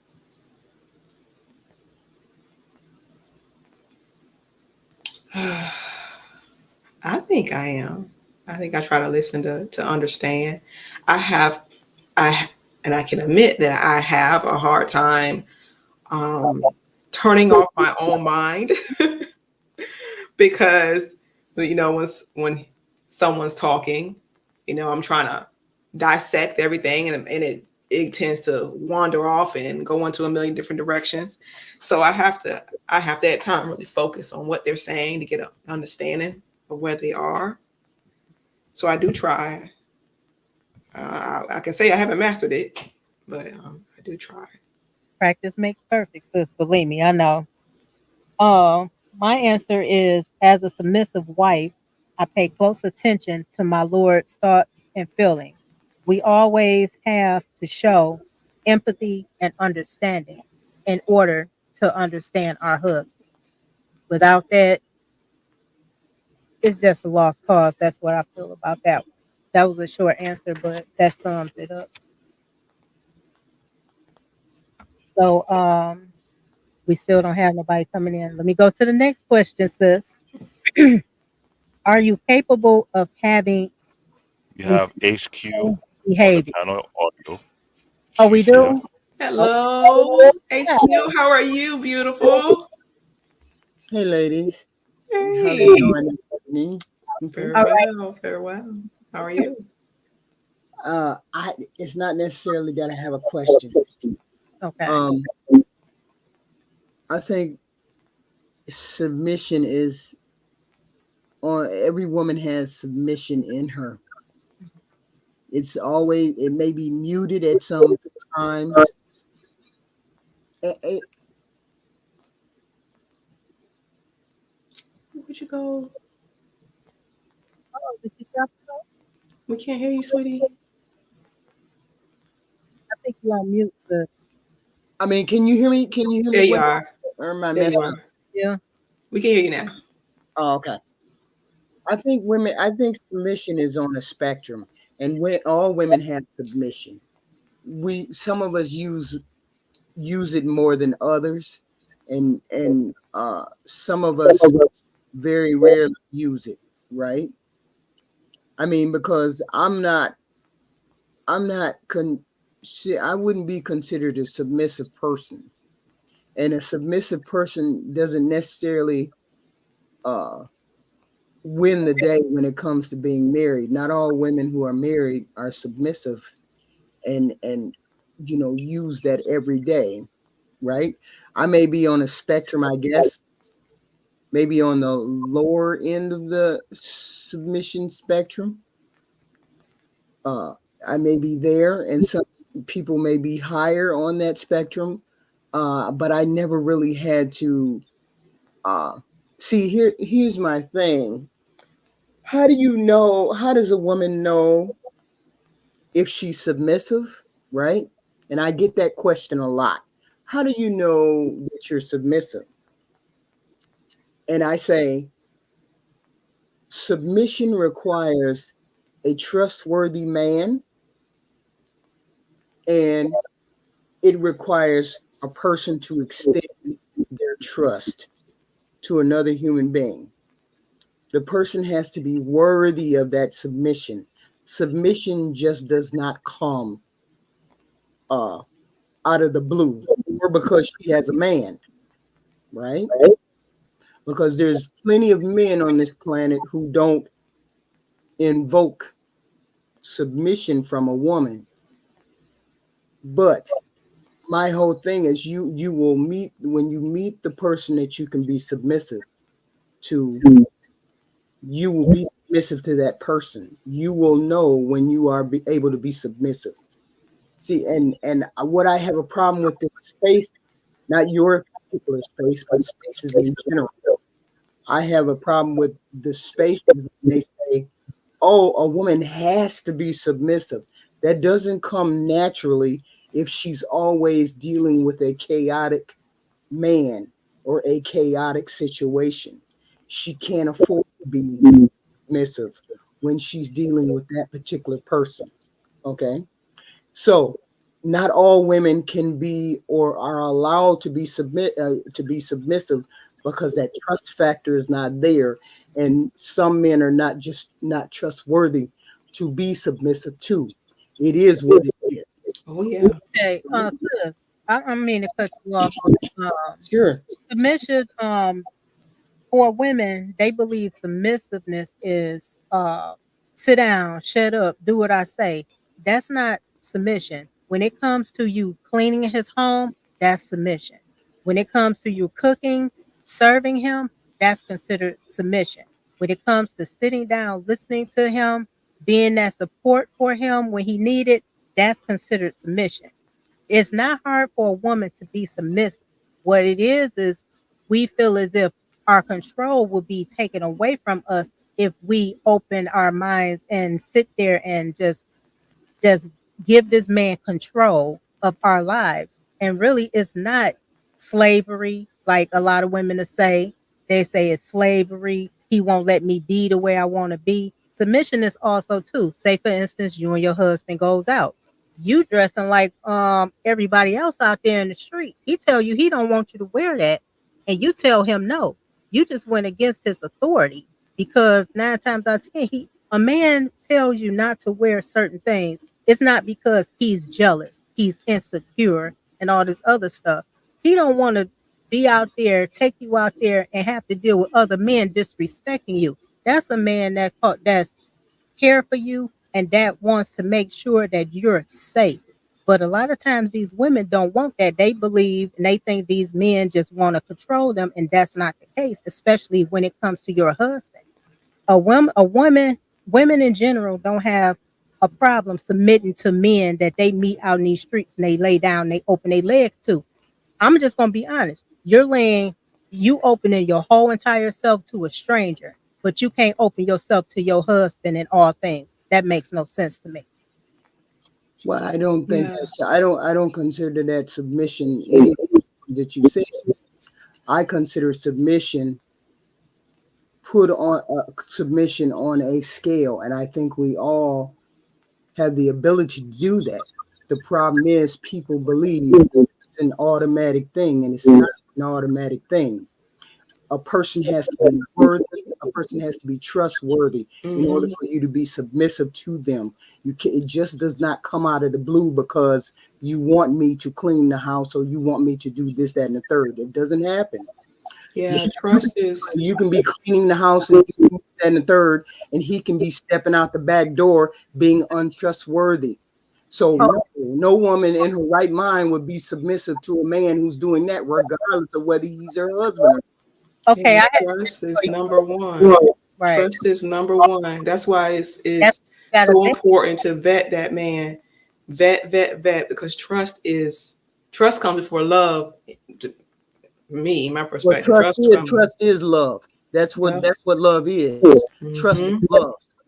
All Before right, love, trust I is have love. something for you, HQ. I said it. I believe I said it last time, sis, didn't I? Okay, you for a woman not to be able to trust a husband. Now, I'm not saying any man because all men are not the same. It's a difference Mhm. between men and males. Oh yeah. Let's be clear on that. When you have a man that's taking care of you, that's making sure the bills is paid, that's making sure that the kids is good, that's doing everything a man do. And these women, there's a lot of women out here asking for this man to be the provider, the protector, and everything else. Say, for instance, you get this man and you're not being submissive to him. He asks you to do something, you get it yourself and you throw something or you have temper tantrums and stuff. You going against the grain because this man is actually doing anything. I'm not saying no males, I'm saying men. A Mhm. lot of times women get those two, they get them confused. I always hear this all the time, women saying, well, he ain't no man, this, that, and the third, and all this other stuff. But at the same time, are you a woman, sweetheart? I'm just going to be honest. You have to be able to trust this man, especially if you vetted him. A lot of times women is going through the problems they're going through because the first thing they think of is, oh, our zodiac, he does zodiac, which I don't understand that. They follow by the zodiac sign, how he look, how he smell, how he dress, and all this other stuff. And you're not actually asking the real questions. You rather go out there and let this man spend $100 to $500 on a date, and you just sitting there and you just eating. You're not learning anything from these men. You're not learning anything from them. But you'll be quick to jump in a relationship with a man and you haven't studied them. That's why I said in the beginning that when it comes down to you vetting, at least vet this man for at least a year. Get to know him. Do your research. It's a lot of women out here that's actually marrying convicts. Now let make that make sense. They don't even know these men from a can of paint. These women marrying these men, coming to find out they child molesters, this, that, and the third. And let's not even get on the topic of a lot of these women, especially these baby mamas out here, that's letting any kind of man they meet on Hinge, Tinder, whatever they meet. They just letting these men coming in and out the door. They're submitting to men that they don't even know. So what's the problem with you submitting to a husband that's taking care of you? And I'm not talking about just taking care of you sexually. I mean, taking care of you spiritually on down. Well, I believe in having that submission for your husband, but we also have to understand there's women out here who have those kind of issues, but we also have men out here who have these issues too. As I stated at the beginning, submission is not automatic. We have it in us to do, but it's not automatic unless there's trust involved. And any woman who submits to a man that she doesn't trust, there's a problem there. There's a problem in that marriage. There's a problem in that relationship. And that Absolutely. relationship is not going to be sustainable if she's submitting to a man she can't trust. I mean, I don't lie. I'm not one of those women who go to bed with a man and I wake up and I get punched in the face or something crazy like that, or I come home and he got another woman in the house. That's not a man I'm going to submit to, regardless of whether he's my husband or not. So I'm saying you have to earn that trust. She has to earn that trust. He has to earn that trust in a marriage. In a marriage, trust comes first, commitment comes second, and then love will come down the line. That's not the first thing that you look at when you look at a prayer. I get it that people look at people's looks and all of that kind of stuff, but you have to be looking in the same direction with that person and knowing that you're going to go down the street with that person and do everything you can to sustain in that marriage. And that means gaining my trust. That means me gaining your trust. In this Mhm. marriage, we're training each other. Okay. We're training each other about what we liked together. And I get it. We have this ongoing discussion of men and women and what men need, but men have to also understand there's things that you have to do in order to gain that woman's trust. There's things you have to do in order to help sustain that relationship. You just don't come home and sit down in front of the TV and say, "Oh, well, I just went to work, so that's all I can do is go to work, and you got to do everything else." See, I was married for 30 odd years, so I understand Mhm. how it is to be married and to have a husband. When my husband came in the door, when we first got married, my husband would come in, take his stuff off, and then go in and maybe have a beer or sit down or whatever. And I'd be like, no, the marriage doesn't work like this. Our marriage is not going to be sustainable if you don't understand that you have a part as well as I have a part. Now, I trusted him. I trusted him to be the faithful husband, not sexually, but faithful husband, as in being coming home and doing what he needed to do as a man. I get it. But the whole point was we had to learn each other. So I had to deepen the trust I had for this person. And submission came, I accepted ring as my husband. But there are some people out there that don't even get the opportunity to say trust is love, because they don't even know what love is. A lot of these people don't know what love is. It's commitment, it's stoicism, it's having a reliability on another person, even though you don't even know maybe what they're going to do, but you do know they're going to do the right thing. A lot of people don't even understand that, right? And as many a day, I looked in the mirror and said, why am I married? Why am I married? Why am I married? And I looked at my husband and thought, we made a commitment. We have children. We're going to do what we have to do to make this marriage work. You know, many times over the years, I fell out of love with my husband. And many years, I fell back in love with my husband for the human being that he was, for the man that he was. Nobody could tell me this person wouldn't go to work. Nobody told me this person wasn't a good father. Like 4 weeks before he died, I told him, you were the best man I could have picked for my father. Right? Thank you. But four weeks before he died, I told him he was the best husband, a best man I could have picked for my father. Right? For the father of my children. I told him that. And then he died 4 weeks later. Right? But before he died, a month and a half before he died, it was my birthday. I came home. There was chocolates on the dresser and flowers on the dresser, right? I was like, oh, thank you, hon. Thank you for the flowers, hon. Thank you. And then I opened up the chocolates. Then I ate a piece of chocolate, and I was like, ugh, babe, this is dark chocolate. And he said, the most beautiful thing I ever heard him say, he said, I have loved dark chocolate for 30 years. So I understand commitment. I understand how, how it works. And it's like trying to get through to these young ladies that there's something that you have to save for this marriage. You cannot be a wife to every man that comes along and you get pregnant by. Not every man deserves to have you for you to give him a child. Not every man deserves for you to give him sex. You have to be discerning. You have to vet. And I understand people, you can't vet, but you have to do something to lead for this husband, for this man that you want to marry, right? Otherwise, what is in him making you his wife? In HQ, if you don't mind me asking, do you believe? Because I believe I didn't choose well with my marriage. I'm currently getting divorced. Do you believe that you could have spent more time vetting your husband before you were married? You think that would have helped your doubts, the doubts that you had during your marriage? See, it was a trial and error marriage. It was a trial and error method.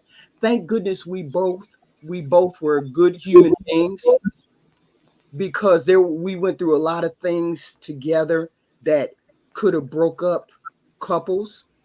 And I vetted as well as I could. I would invite him to my parents' home. He would come and see my parents. He would come to, visit the family. I would watch him around children and know that he would be a good father. I was like, in my head, I said, oh yeah, he'd be a good father.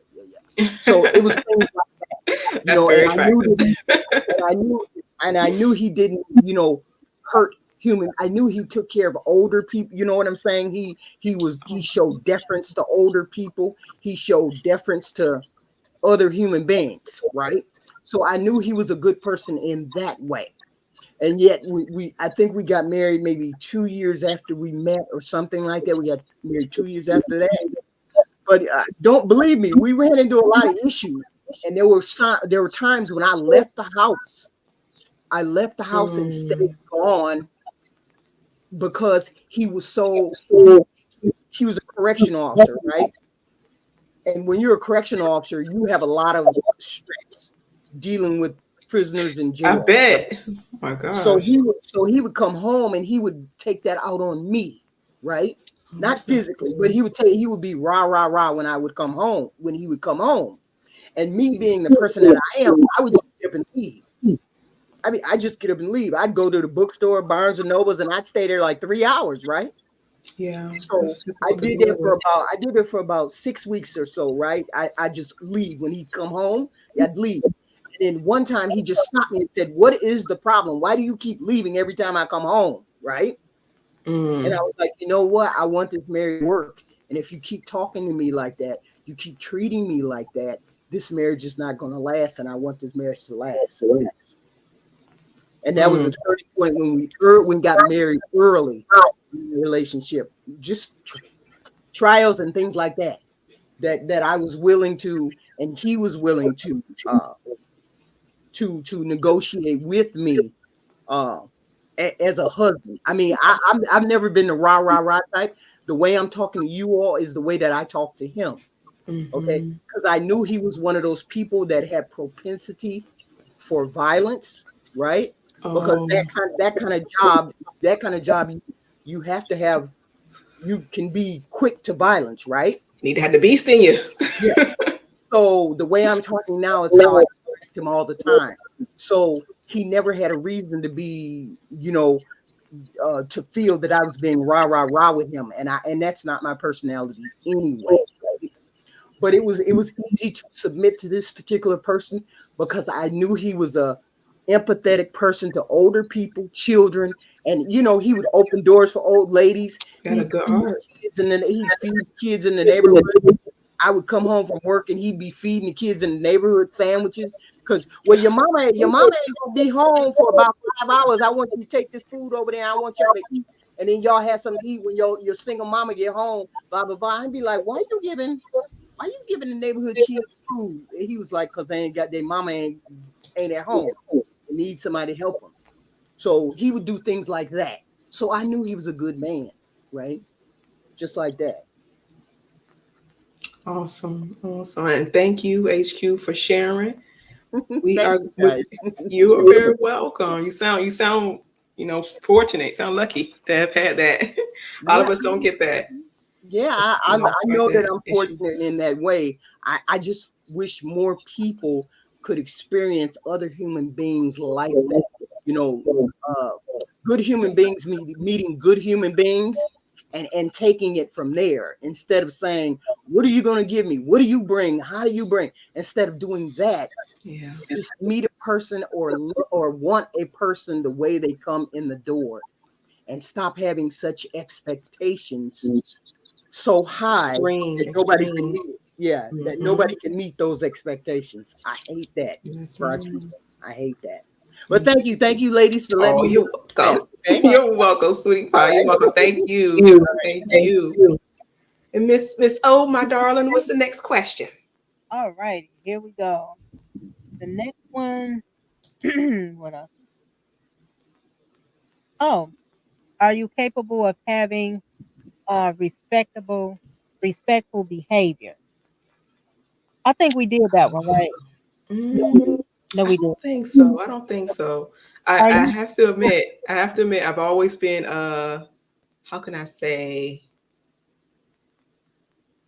not so much with my mouth, but I show a lot of expressions on my face. So Mhm. when I'm not pleased, it shows. It shows, and that's something else I haven't mastered, but it's something that has caused issues in all of my relationships, friendships, family, marriage. Um, so regardless if you're a sharp tongue or not, your your facial expressions, your body language, gaining control of your emotions is crucial to having a healthy relationship. Recognizing you need to gain control of your emotions is crucial. That's the first step. Yeah, that it is. That it is. Mine is I value my Lord's opinions. and I treat them with kindness and courtesy.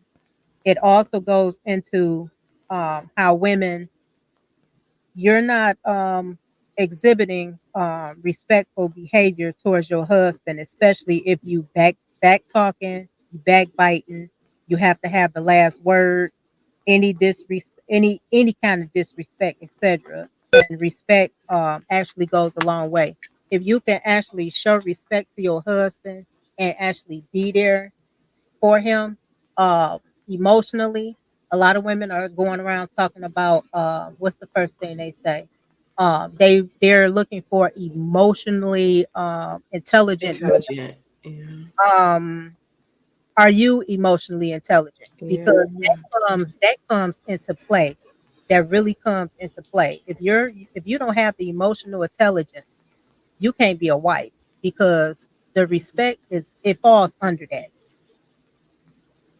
And somebody said happy wife happy life is demon time lies from hell. It is because it's actually happy spouse happy house. I like that. I heard that before. That's too cute.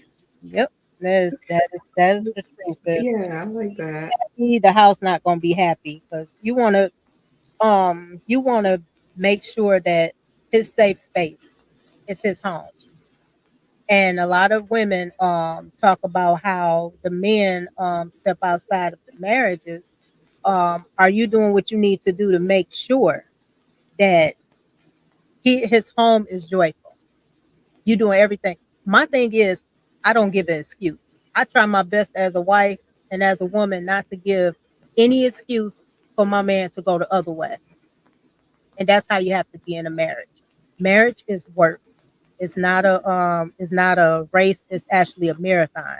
It's going to take you a while to actually learn each other because what you see on the surface isn't exactly what it seems. You really have to, you have to learn each other.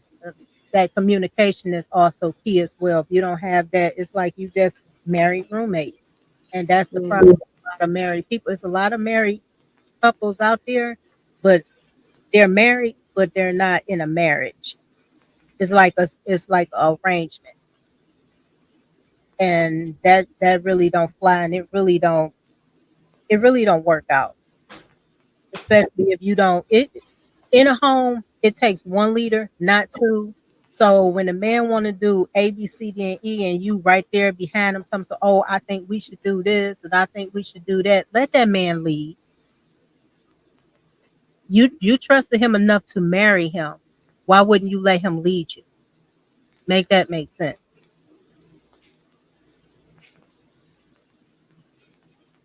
Lou Medic, I never thought I would see the day where having a clean home, a clean body, and enjoying a basic meal is pre-Django.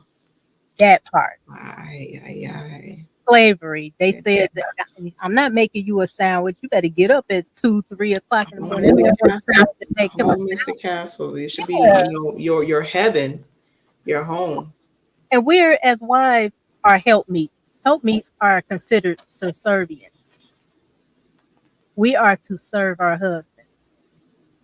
Whether you like it or not, serve your husband. Not now if it'll be nice when the husband want to serve you every once in a while, but at the same time, are you doing what you need to do to make sure that you can get that? You'll get that. It'll be reciprocal to you if you actually put it out there. But a man not gonna do anything if you're not reciprocating or putting any effort into the marriage. Why be married? It's a lot of women out there that men. It's men. A man settles for you. He had hundreds of women before you, and probably during you when y'all was dating. He chose you to be a wife. If you didn't want to take that role, why did you say I do? And you just blocked the blessings of another woman that actually wanted to marry him. He said because she married him for leadership. She did not marry him for leadership, I'm assuming. She married him for the party and the money. Once again, vetting, vetting, vetting. Yep. Would you vet? You Most have likely you're able to see those red flags. And a So we lot of mentioned before, social media accounts. You see what type of lifestyle people have, and things of that nature. The medical checks, checkups. Um, Eugene Steele, help me is really meant to help the husband maintain the household. The chief elder of the Israelite group pointed things out about help needs. exactly. But they don't want to follow that, Eugene. Nobody want to follow that. They want to be, because the society told them that you don't need a man, that you can run your home without a man. And I think they really did, the powers that be really did a disservice when, say for instance, like my dad, he went to Vietnam. He was drafted Vietnam, him and his brothers. And the first thing they did, soon as the brothers got deported, as I call it, drafted into the military, the first thing they did was offer the women welfare, WIC, Section 8. You give all these Mhm. women all those things, they like, I don't even need a man. And on top of it, the way the programs was set up, by the time the brothers came home, including my father and my uncles, by the time they came home, they had no home because a lot of the women couldn't let the husbands in the home Mm. without losing their benefits. So they had to play the game, and this is true. I seen it myself. Had to play the game to where they come and visit, and they want to make sure it's not a man in the house, and the brothers had to hide their clothes, take their shoes out the house. They there, the kids playing with dad like yay, and then see your father had to go because the lady or whoever gonna come and search your house to see if you had a man up in there. Trey, how can a woman be helpmeets if they are incentivized to not be helpful? Yeah. I guess those will be the females who fall for that trick, because at the end of the day, it's all wartime strategy.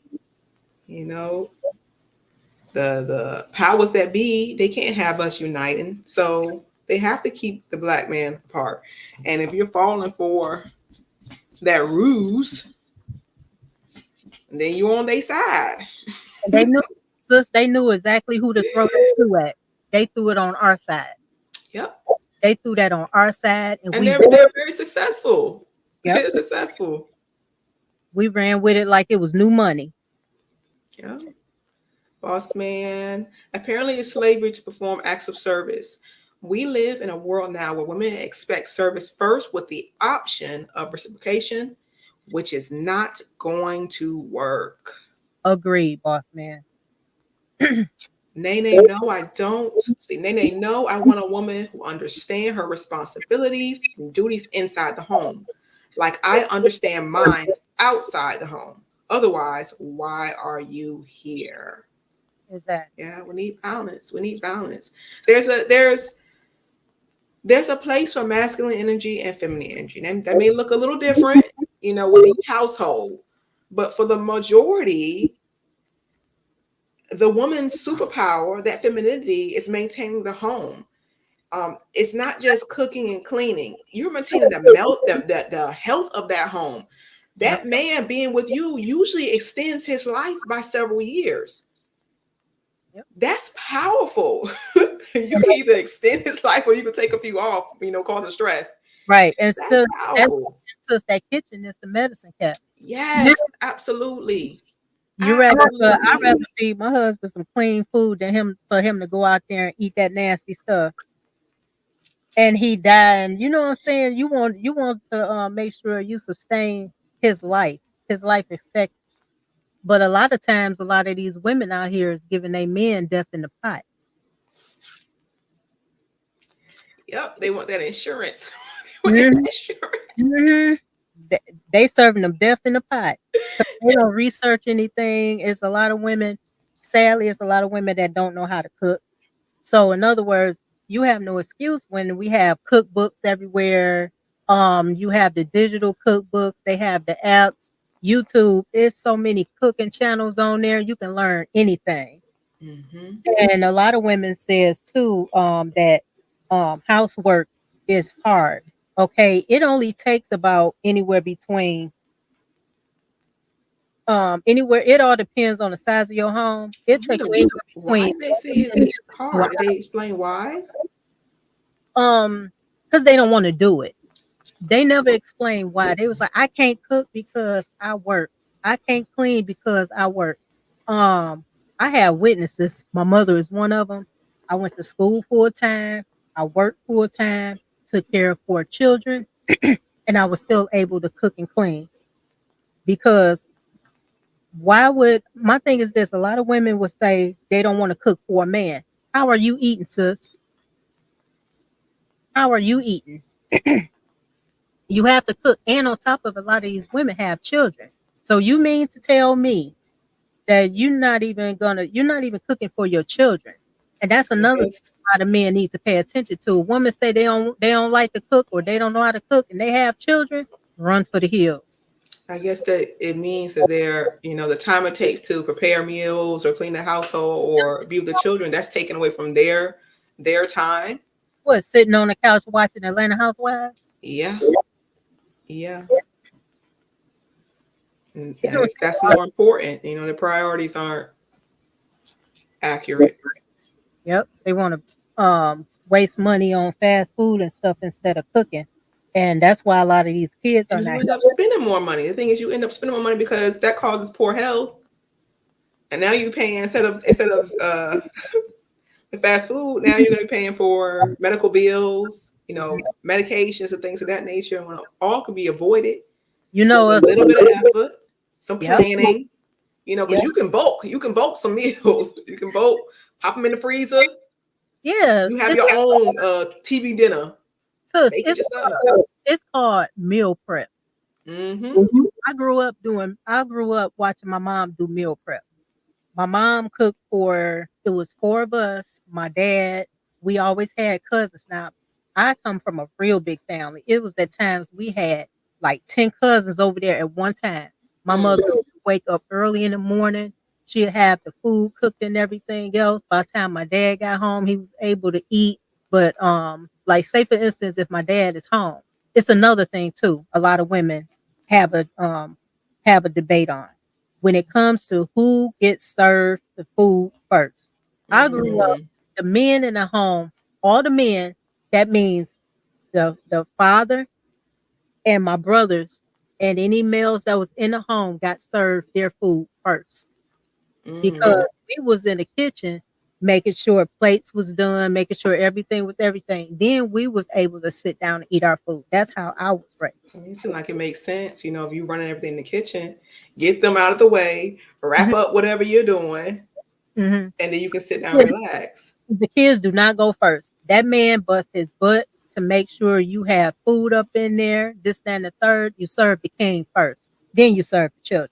My kids never, even my with my first marriage, my kids did not eat first.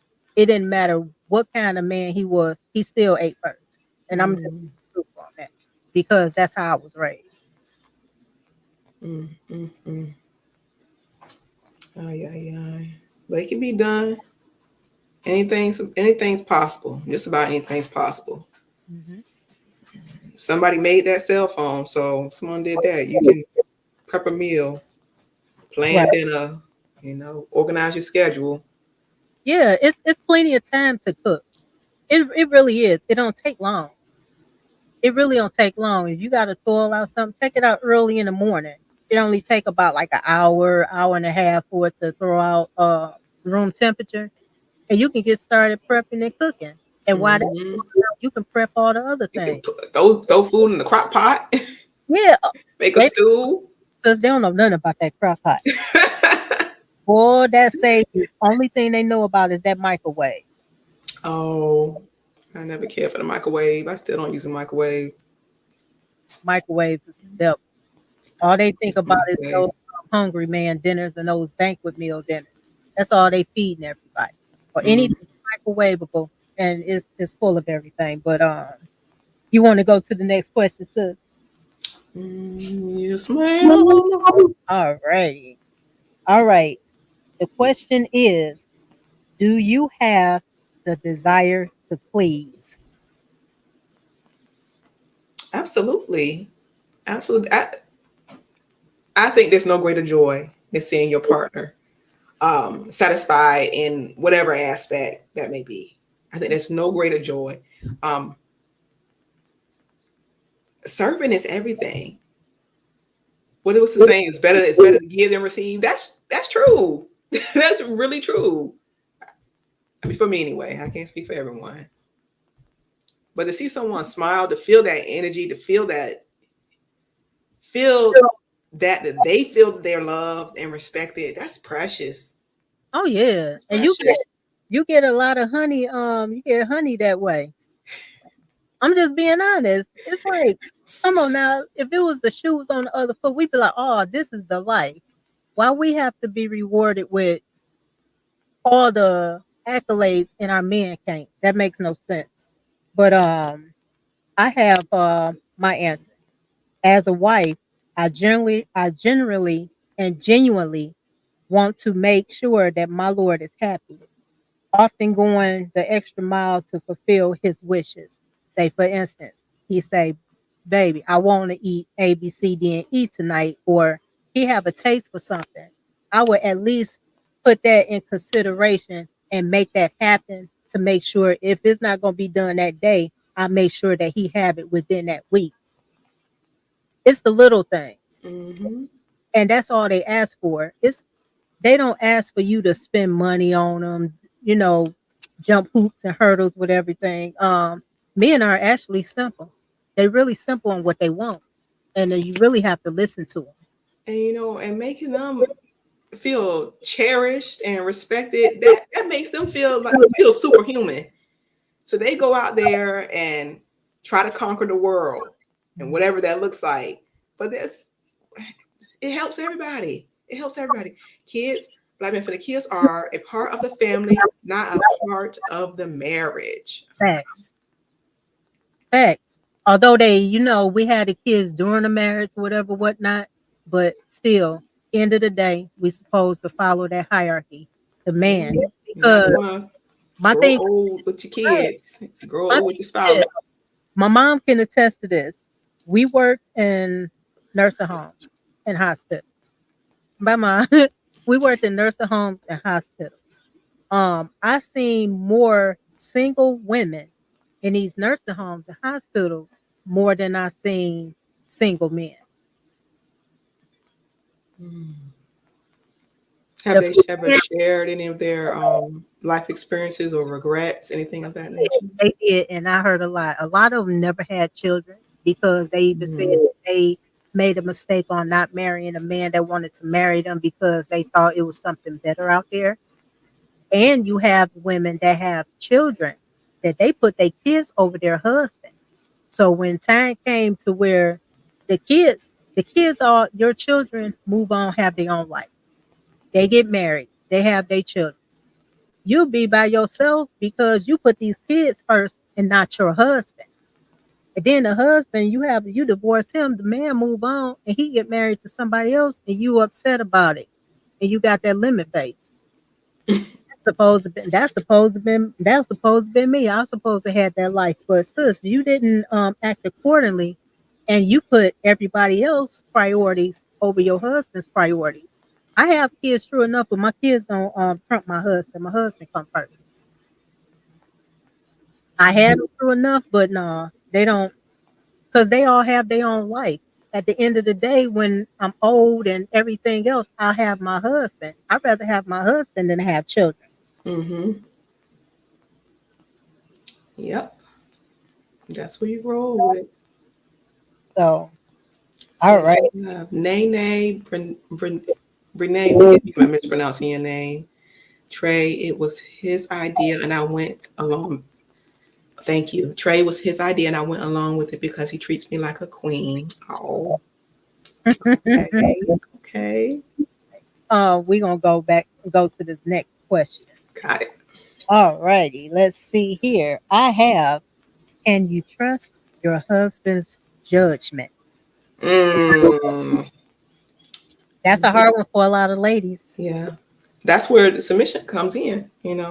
When you vet him and you find out he's a trustworthy man, Mhm. there should be no question. Ideally, it should be no question at all. Ideally, that didn't work out for me, but that's Right. okay. Ideally, there shouldn't be a question. Mm-mm. But for me as a wife, I trust my husband's decision, and I respect his leadership. If I didn't respect his leadership, we wouldn't have a relationship. You wouldn't have a marriage because um he make a decision and here I go telling him, "Oh, why you going to do this? Why? You don't have to question your husband why he made a decision because 9 times out of 10 men sit back and they think logically on things. They look far beyond than what we can see. And the first thing they have that talk, they work everything out, they think about it like, okay, this will work, and just roll with it. Just roll with Mhm. it. You have to trust them because my thing is this: if you can't trust them, why would you? Once again, why did you marry him?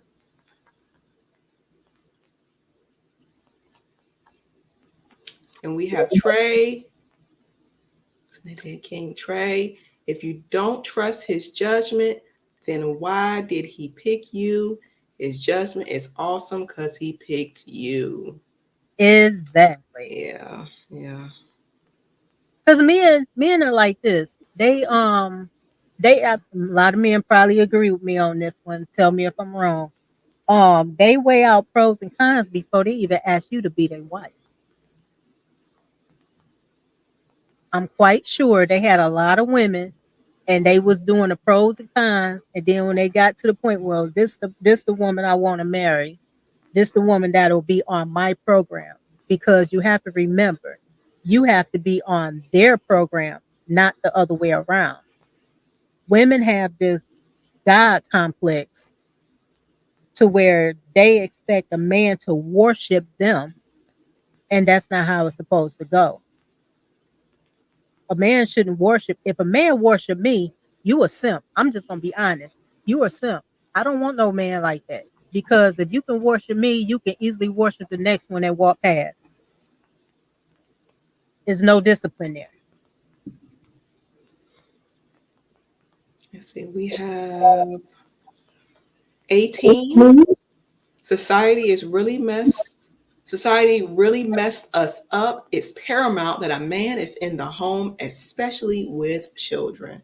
Absolutely, 18. Absolutely. Trey can complain. I'm assuming that's can't. Can't complain about a man having bad judgment, but you're with him. Mhm. That's where the vetting comes in at. Yes, yes. Vet, vet, vet. You say, what is it? Work, vet, vet, vet, vet, vet. That's the remix. Let's see here. Red Rebel 95. Not her saying she a goddess. Okay. That's what they do. They say they're a goddess and they need to be worshipped, and God is a woman, and that's not true. That's blasphemy. And Trey facts, Miss O. Men are always doing the calculations.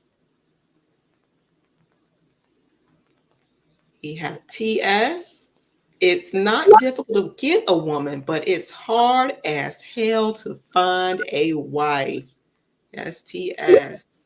TS, is it worth it? Is it worth the search? Is it worth the pain? Is it worth the struggle? I Is it feel worth it? sis, I feel so sorry for these brothers out here. The young men from last night seemed like they had given up. Like, why do we have to go through all that? Sis, there's a lot of them giving up.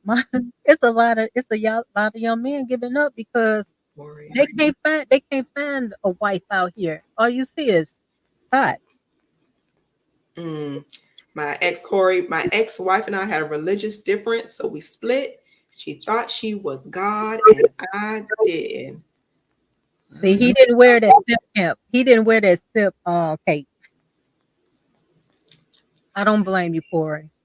Goddesses worship gods. Hmm. And not the God. Quincy, hi Quincy. See, you can almost feel the disdain for any service towards men in any capacity. Ay, Facts, ay, ay. facts. Mm, The mm, brothers coming in with it. mm. I, Coming I I don't understand. I'm sure most women have been in places in their life where they felt, and throughout the childhood, maybe teenage years, where they felt, I guess, unappreciated and whatnot. I know I have been.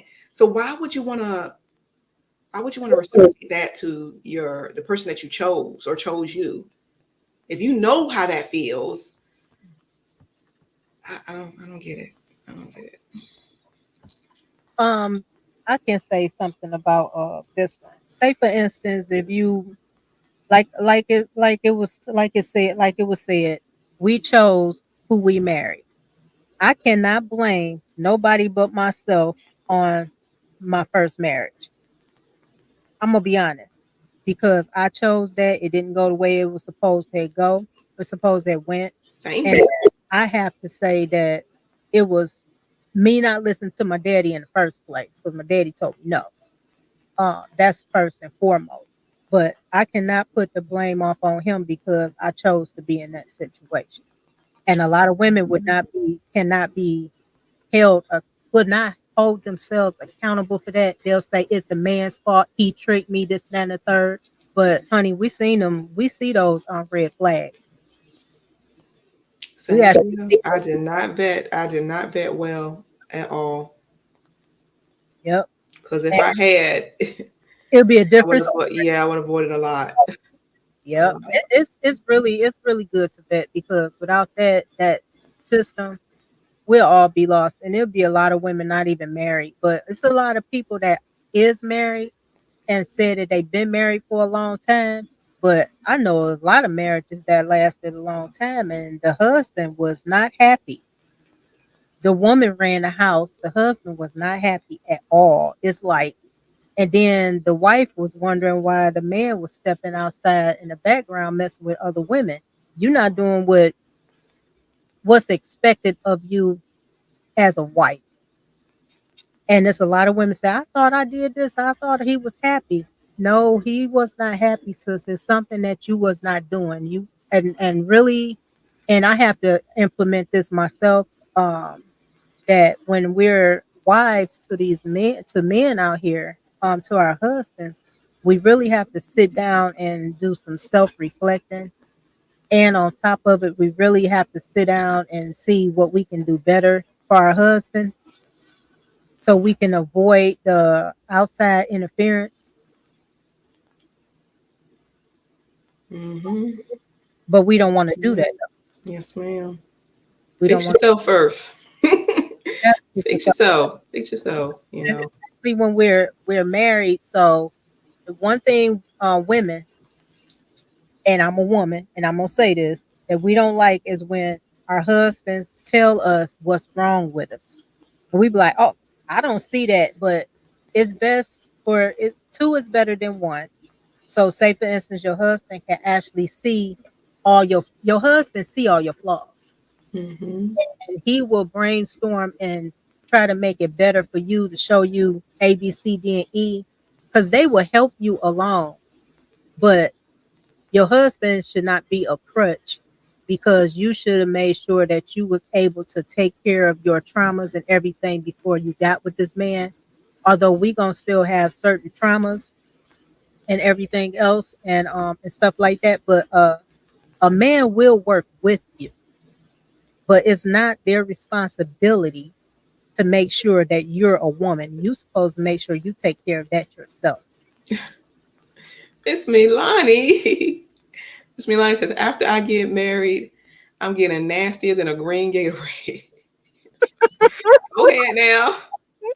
Hey, at least it'll be Go ahead. lawful, Milani. Okay, it'll be lawful. It'll be your husband. She That's says, okay, she says, my first marriage will be my last, and he'll be the first and last person I have children with. All right now, sis. Do good, it. Milani. That's the Do it, sis. the wife right there, sis. Do it. Mhm.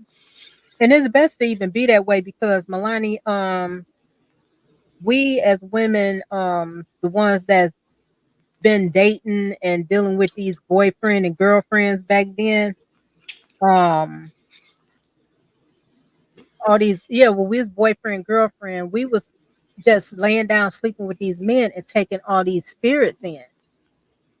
So that's another trauma. You have We're all these always spirits in connected to who yeah, we lay yeah. with. Always. Really not supposed to be sleeping with everybody. It really supposed to be one husband. So I'm getting, what I'm saying? I'm guilty of this too. It's supposed to be one Same. husband, and we wasn't even supposed to been out there dating, dating all these guys or whatever, whatnot. Experimenting.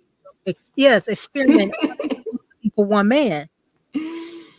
All that's supposed to be for one man, not multiple. So everybody got a chance to experience you. And then when you get down to your husband, like I said the last time, sis, they just lay down to be starfish. They just starfish like. And then when I heard a lot of men got married to a lot of these women. When they met them, oh, they was a freak. Adventurous. Then when they married them, they don't want to do nothing. And then on top of it, some are some real good chameleons. They act like they timid and shy and everything else. And this man called himself marrying them.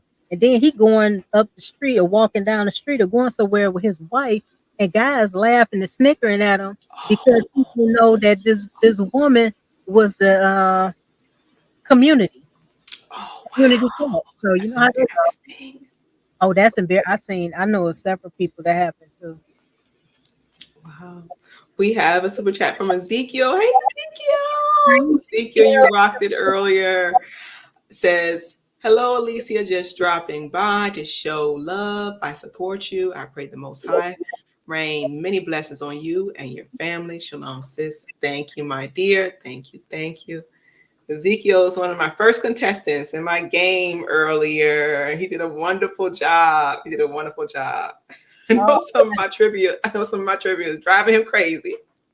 You'll figure it out. That's some homework for him. Thank you. Thank you so much. That was great. That was great. I'll be live again tomorrow. See you.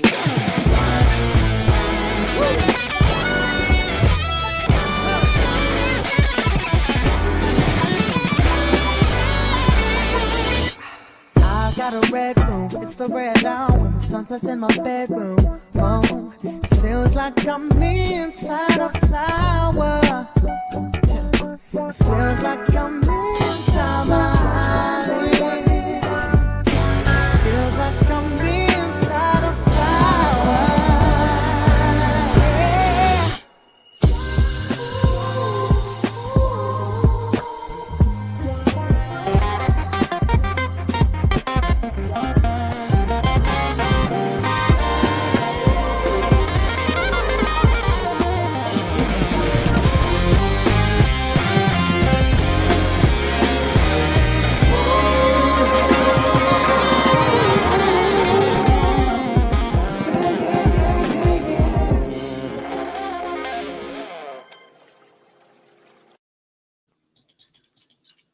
Awesome. Thank you. That was cute. Oh goodness. I'm trying to type and Uh-oh. remove my post. That's okay. Del Monte, that is correct. That is correct. Well done. Well done. Let's see. We have Trey. Why would a man wait to get married to unlock the nastiness when 304s talking about Hawk Tua? Oh, I know On exactly. the D. Why wait like a Snickers? I'm so done with Trey. Well, I think Trey. I don't think men have the incentive to get married. That's majority of women. Ain't no virgins anymore. Somebody will always be able to say they had your lady before you. Facts. And that's embarrassing. That's embarrassing. Men just walking down the street, next thing you know, they get snickering and stuff. Now, the guys will agree with me on this. Uh, say for instance, you get with this woman, whatever, whatnot. My dad, I put it this way. My dad told me this when I was growing up. He said, everything you do will come back to me. And he talking about those boys. He said, men talk. Women think they talk. No, men talk. They talk amongst each other, and they be talking about the women that they mess with. A lot of times they know they messing with the same woman. All they do is talk and laugh. Talk about it and laugh at So gross. Let's see. We have TS. Most men won't abandon you just because we have an issue. We are problem solvers by nature, but you still need to self-reflect. Absolutely, TS. you. But Absolutely. TS again. I believe a healed woman can autocorrect. Yes. and that's what it takes. You have to be healed. If she's not healed, she's no good for you, the family, nobody. Yourself. Absolutely. We have Corey. Have all women investigated. All You right, Corey. do. You have to do that. So why commit if another man can lay claim to your lady's body? Mm. And you know what? That's why a lot of women are upset that men want to know these body counts. Modern women have literally nothing to share with a man for the first time anymore. Facts. Mm. Because they all traveling and stuff like that. They don't leave. Why do everything? And then when you get with a man or whatever, whatnot, he want to take you somewhere. Oh, I already been here. I already been here. I already did this. I already did that. They want to take you somewhere that you never been. Where they gonna take you at? Where they gonna take you? And You you ain't know, gonna have that's no what business. life is about, exploring and gosh, just living life together. Like, nobody wants to do the same thing over and over again. No. First experience will be, I guess, having a child, but there are so many women that are single mothers who already have children before they marry, if they marry. So that wouldn't be their first experience either. Right. We But have Milani. Find a woman who has value. Find a woman who values herself and marriage, as well as God. exactly. So, Heru, Western women no longer have any more first of anything anymore. Ay, ay, ay. and they Corey, don't. ooh, some women's body count is on par with a small village. Oh my goodness. Oh, that's true. Ooh. They. Oh God. Now that's Feel awful. to fill the hole, not the literal hole, but I mean, well, because they're feeling that too, but the hole, whatever they're missing, whatever they're missing, that's all it is. Mm, Often it's mm-mm. being filled with lust or intimacy. Food's a fact. That's why a lot of us are overweight. Yeah. Um, the social media, materialism, being materialistic, shopping, and things of that nature. Now, sis, let's get on that shopping thing. Hmm. The biggest consumers are women, not the men. Men can be, they get whatever they like, but they more of saving up the money. But the way to consume, the biggest consumers are us, because for one, we spend the most money. Far as hair, nails, makeup, clothing, and those purses. Come on now, y'all. Y'all spending like $1,000 for a purse and only got $10 in there. That makes absolutely no sense. Crazy. That's crazy. That's crazy. And it's all They want to they're missing something. So they need those dopamine hits. no, sis, it ain't that. They want to one up on another woman. That's what it is. Mm, let's see here. The higher boss man, the higher the body count, the higher the possibility of being compared to those men, unfortunately. Yep. Yeah. Those are the ones that say they're not satisfied with their husbands in the bedroom. Trey, there was a study done that said 50-year-old women have slept with less than 20-year-old women. Mm-hmm. How Mm-hmm. can a 20-year-old submit to a man when they can't sleep with just one man? Oh, That all goes back. All of that goes back to mental health because they feel like they have to do that for whatever reason it is. They feel they have to do those things. When you're securing yourself, you really love yourself. That the thought of some of these activities is disgusting. You wouldn't dare risk ruining your reputation that way. You know truly love yourself. Let's see, me Milani. Let's see. Oh hey, Lady D. Lady D, y'all can keep timing me out. I'm be not going to stop telling the truth about the black community and the sons of Satan. Mm. Okay, all right, Lady D. Let's see, Milani. I bought my own hair, nostril, makeup, facial wax, etc. kit, so my man doesn't have to give me money for anything. Exactly. That's self-care, sis. That feels. Milani. Yep, that is self-care. Ah, You ready to go to the other question, sis? Milani. Oh yes, go ahead. Milani is an adult. Congrats. Welcome to the club. Yes, thank you. Yes, she is. She's a sweetheart. She always on point. All righty. This next question. Do you possess that supportive nature? Hmm. Hmm. Now I'm conflicted with this. Um, of course, we should support each other, but I find, especially as I'm coming into the YouTube community, I hear some men saying essentially they need validation or praise on a regular basis. Some men saying that they don't necessarily need that because they're men and they don't need that. And I'm a little lost because I homeschool and I've done some child development studies, and this is just me personally. And what I hear certain people on YouTube, it sounds like the same things you would do for a child. Mm-hmm. And me, just my personal opinion, that's not attractive. I don't want to have to talk to my man like a child. No. That's So that's that's where I'm conflicted. I know we all need it to a certain extent, and it's different for each of us.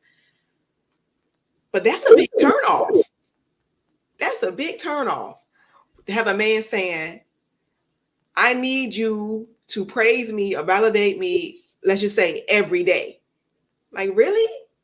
Like, what's going on with you that you need someone to do that for you every day? low Yeah, self that's just an example.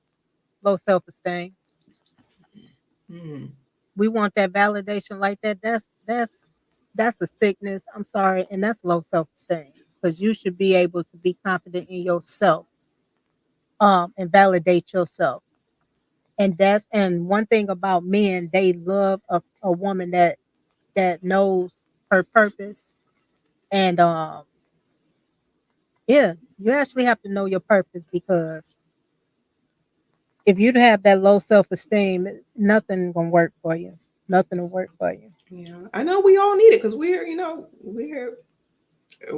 social. We need that. Babies will die if they don't get that love and affection and things of that nature. People's brain won't develop properly. Oh no. But I personally am just trying to find the balance or a healthy balance because I'm hearing some extremes. Right. And it's gonna be a lot of those because nobody know what it takes to be married. They don't know what it takes to be a husband. They don't know what it takes to be a wife in some aspects, especially the women. Uh, they talk. It's a lot of women out here that talk down on wives, and which is unfortunate. But at the same time, they talk down on wives but praise side chicks. Oh. So Mm. that's one thing they do. They will praise a side chick in a minute. And I never understood that concept either, but I'm gonna answer that question. I mean, answer this. Give my answer for the question. Um, do I possess that supportive nature? I do. I offer unwavering support. I cheer on my Lord's goals and accomplishments. Um, we are supposed to uh, be our husband's biggest fans. We are his personal cheerleaders because if you don't boost up his ego, and a lot of women argue that, like, why I got to boost up his ego? I'm not his mama. He didn't marry his mother. He married you. He married you because he thought that he saw some um some attributes that you had to that you have in order to help him move along, because two is better than one. That's in the Bible. Two is much better than one, but if both don't agree, it's not going to go anywhere. Mm, absolutely. It's not going to go anywhere at all. So, if you do everything you need to, don't worry about what the main thing about a lot of women with the scarcity thing when it comes to getting married. What if he cheats? What if he this? What if he that? The Most High sees everything. He sees everything. So you'll get your blessings and you'll get in the kingdom when Christ gets here, the Most High gets here. You follow what you need to do. You make sure that your nose clean. You make sure that your spiritual being is clean and your conscience is free and clear by doing what you need to do for your husband. Don't worry about what he's doing, because at the end of the day, I seen and I heard the Most High made a lot of men drop dead for going out, going behind their wives' back. And that's why Mhm. prayer is really important, and also your belief in the Most High. And a lot of people just don't want to do that. They want to worry. Why worry about what this man doing? It'll get on your nerves every once in a while, whatever, whatnot. We all know that it's women out there that's chasing after married men. Although they said they don't want to mess, they don't like men, but they out here. The main men they chase after is married men. I guarantee it's a lot of married men that's in this chat right now, that's watching this show right now, had to deal with a whole bunch of women that was single and that was married, chasing after them, knowing that they was married. Mm, mm. And we have a super chat from Ezekiel. Hey, Ezekiel. Says, I am sorry for the typo. Man follows. How do you pronounce that? Say Yahweh. Is it Yahweh? Yahuwah. Yahuwah. Okay. Yahuwah. Woman follows man. Children follow the husband. Facts. We Facts. have TS. It is not validation, but nurturing. We have, what was that? Did I miss something? Oh, okay. Oops, sorry about that. It's another super chat. Family accordingly. Oh, man, Yahuwah, woman follows man, kids follow wife and husband. Okay.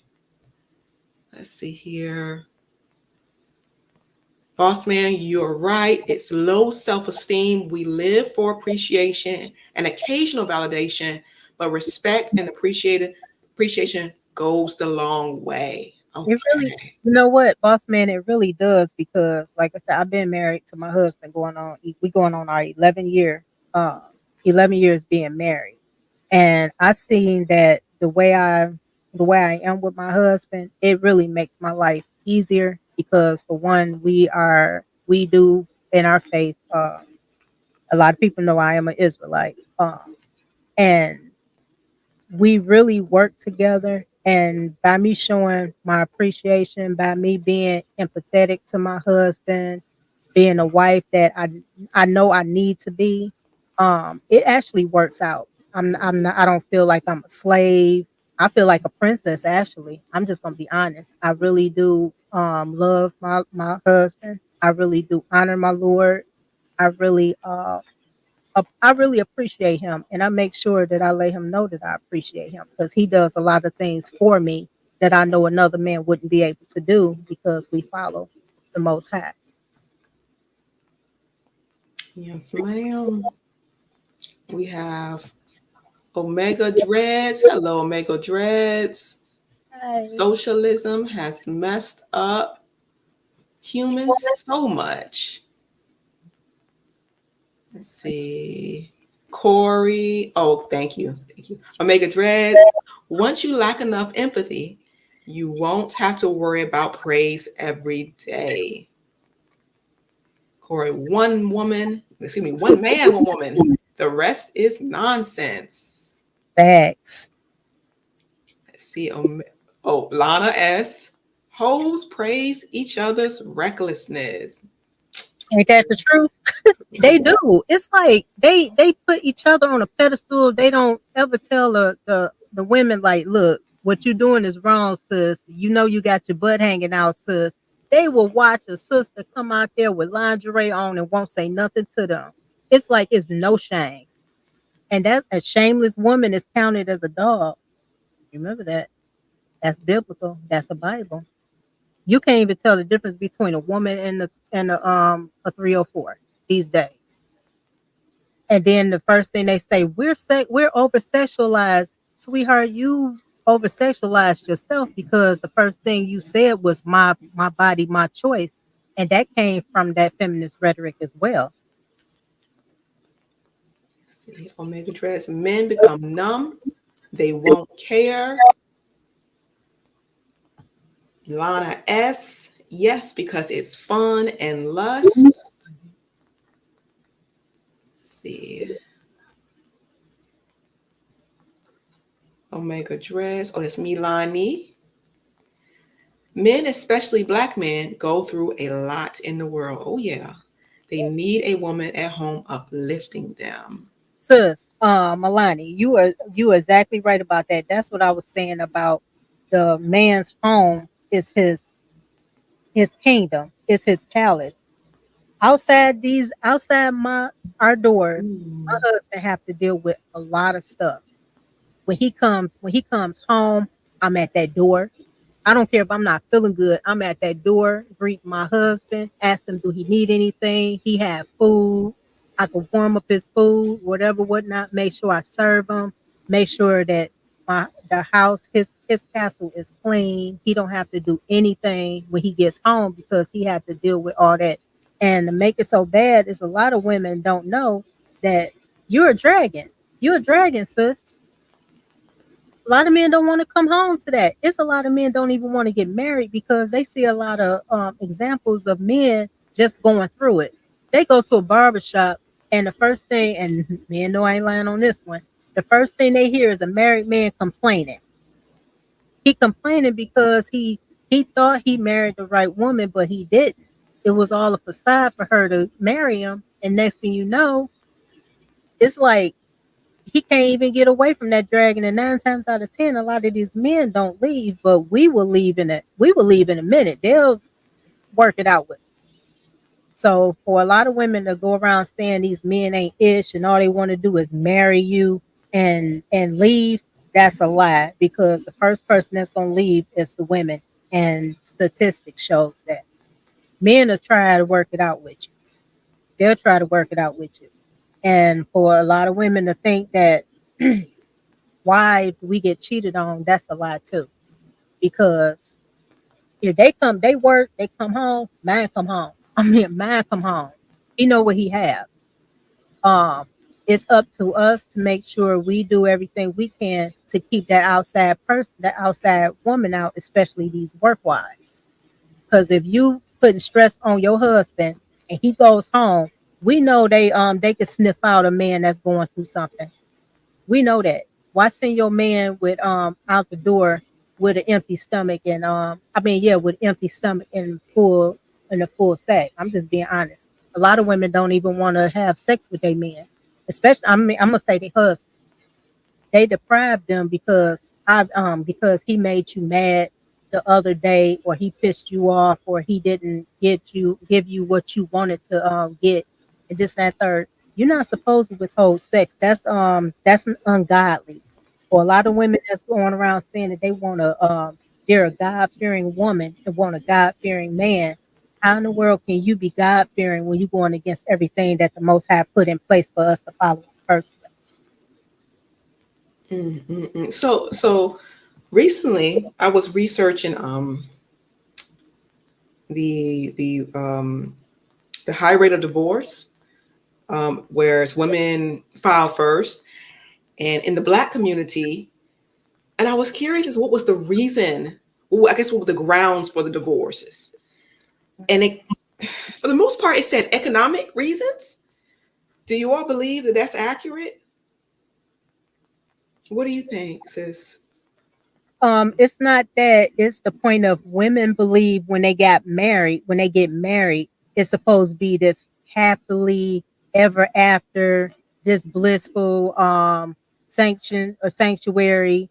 We not supposed to go through anything. If your husband was to lose a job, whatever, you'll have issues with that.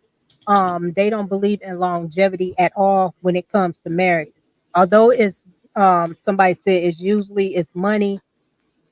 I would say part of it is money, but at the end of the day, they will say that it was about the money. It's not about the money because it really takes another man to come to us and swoon us and talk to us and get our mind to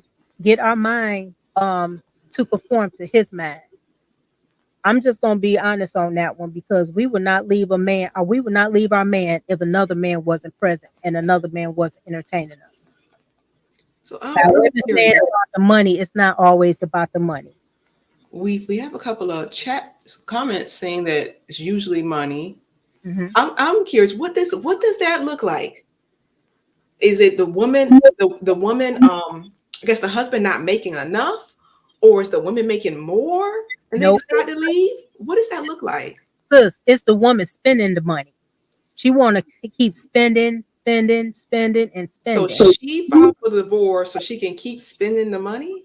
They want to spend. What it is women feel, and I would say this because it was brought out.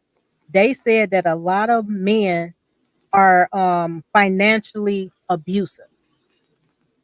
Okay. There's the definition to financially abusive is he won't let me spend the money the way I want to spend the money. Let's just keep that real. Okay, so he doesn't allow her to be materialistic.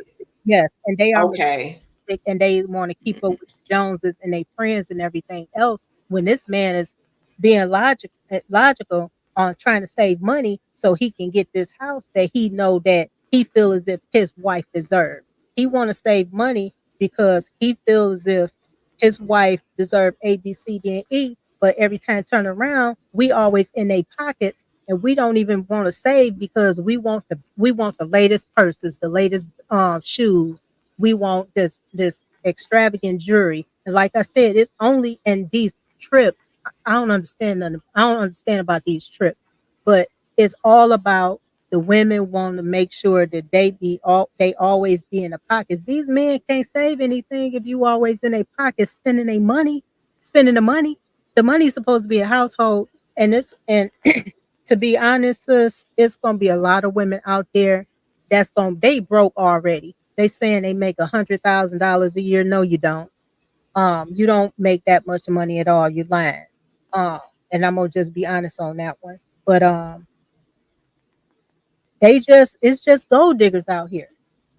It's just gold diggers. Trey, we watched a vid last night. Who divorced because he got fired? Oh, that's right. After she slept with his friend. Oh, that was so gross.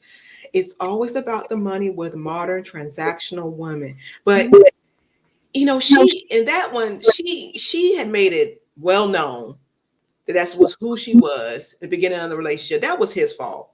Right. That was his fault. He should not have married her.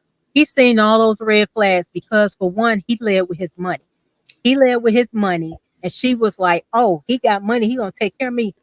But one thing men have to understand and realize: never tell a woman your plans like that. Save up your money. Do what you have to do. Never leave with your wallet because that will cause a whole bunch of trouble, whole bunch of problems in the long run. Yeah.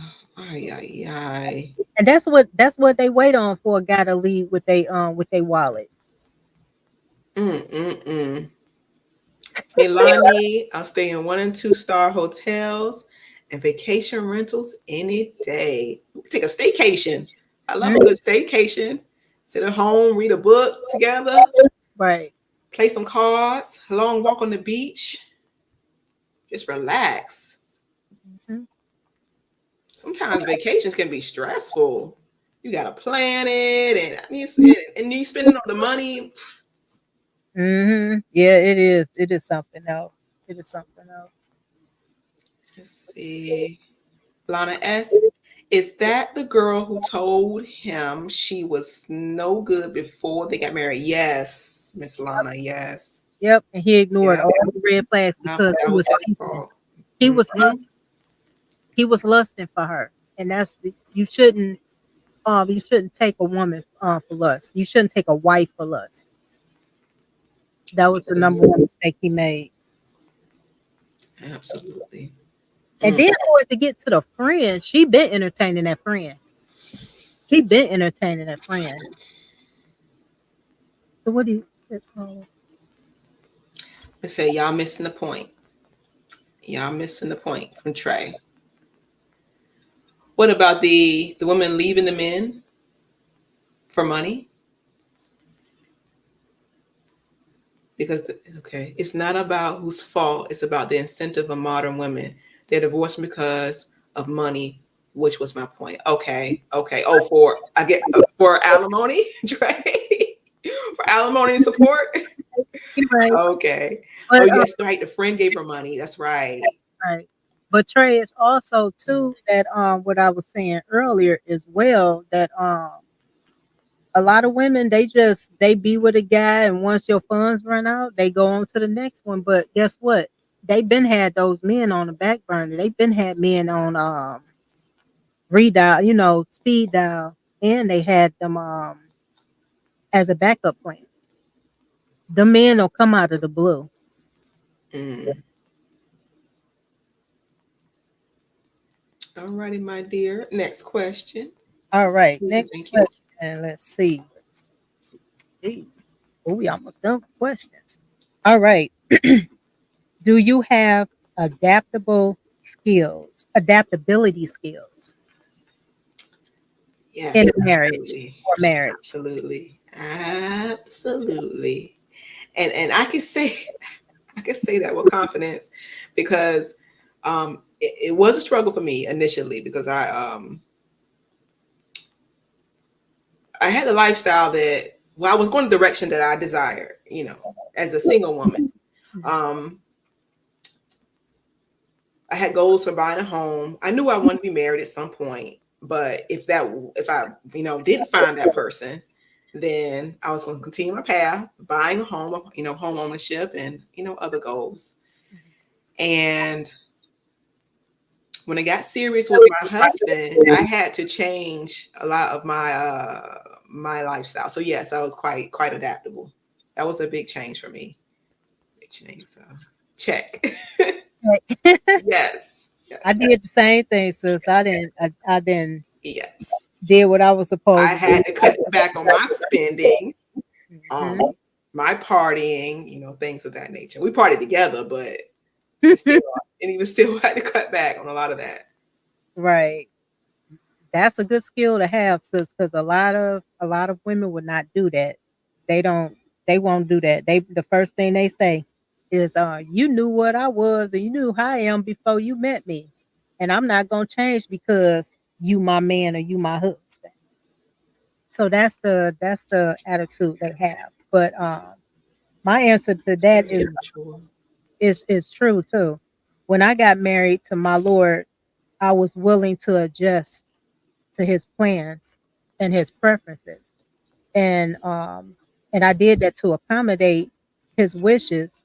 It's all about it's actually, sisters, it's all about flexibility.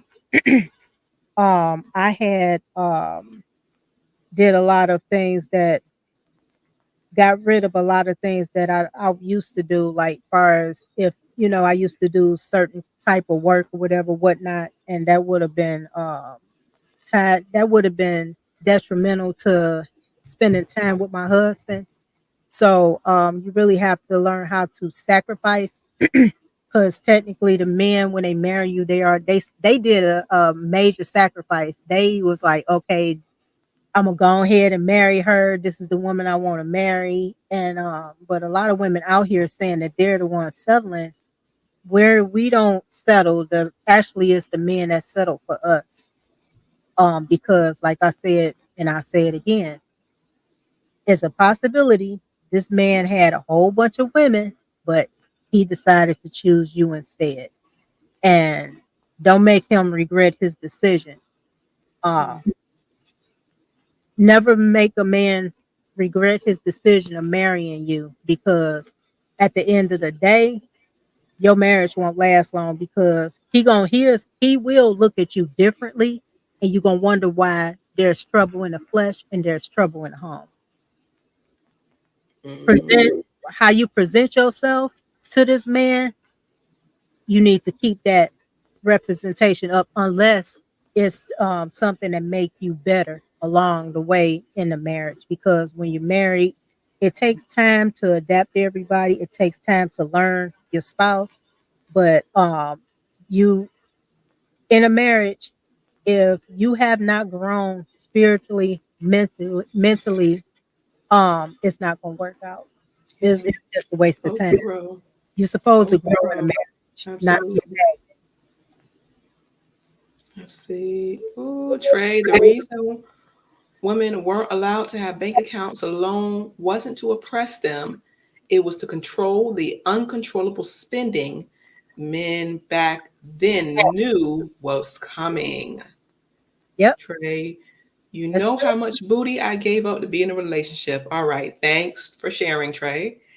Milani, not wanting to change for a man is why they never get a man they really want. Exactly. Let's see here.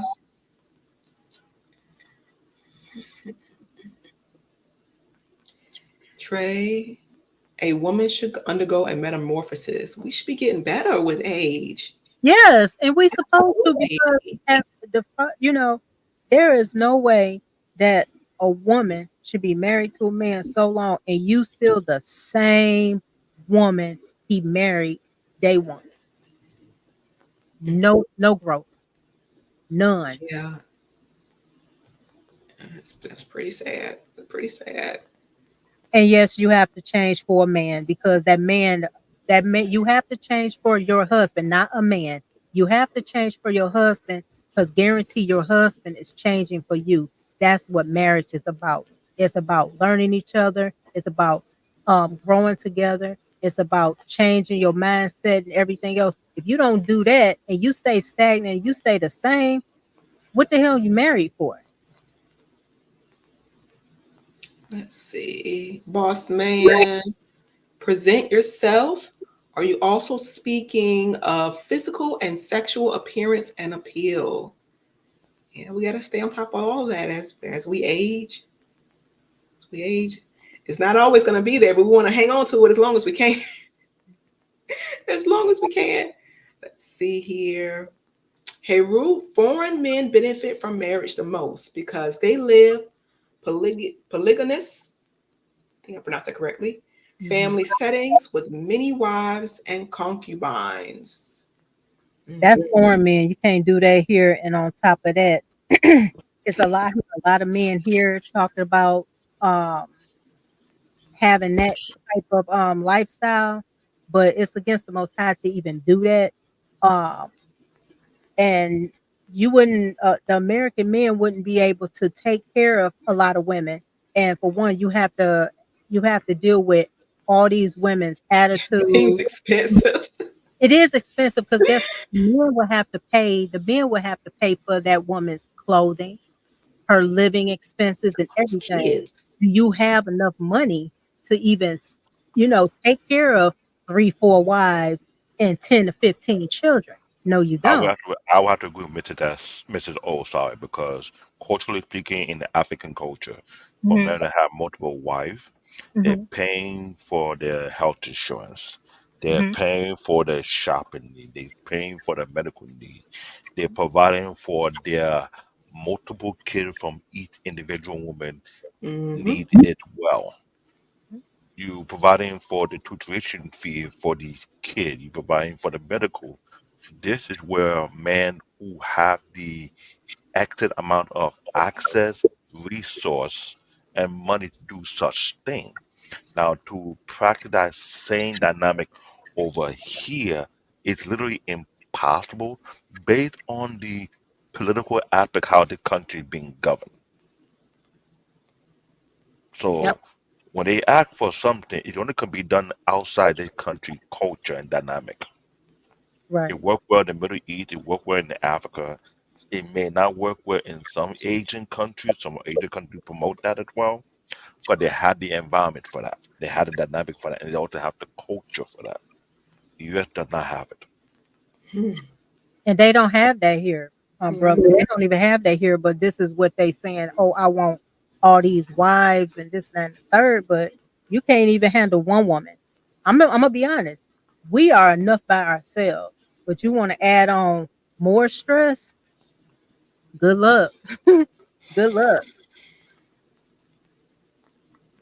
Gosh, and I don't even want to But another consider. but another part to that part is that even though they practice polygamy, Mhm. such women have, I would say, I can't say it's legal, but it's a cultural ramification if they go against such marriage. If they're in a marriage and they decide to act in a certain way, in some culture, there's some level of discipline being applied upon such women.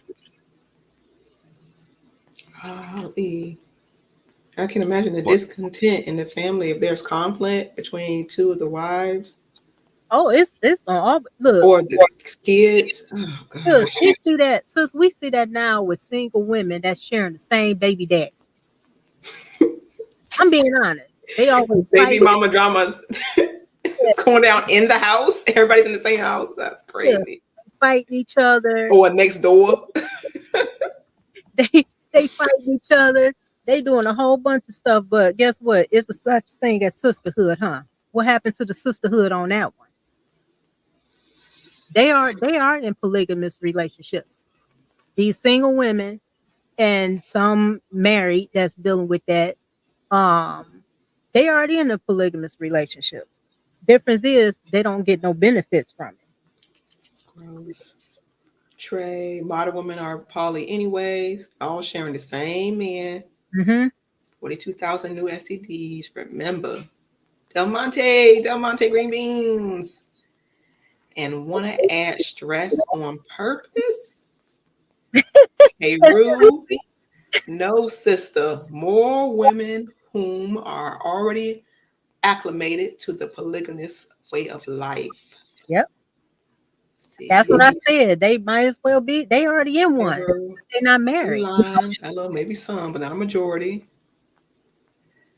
Hey, Rue. It's polygamy, not polygamy or polygamory. Polygamy.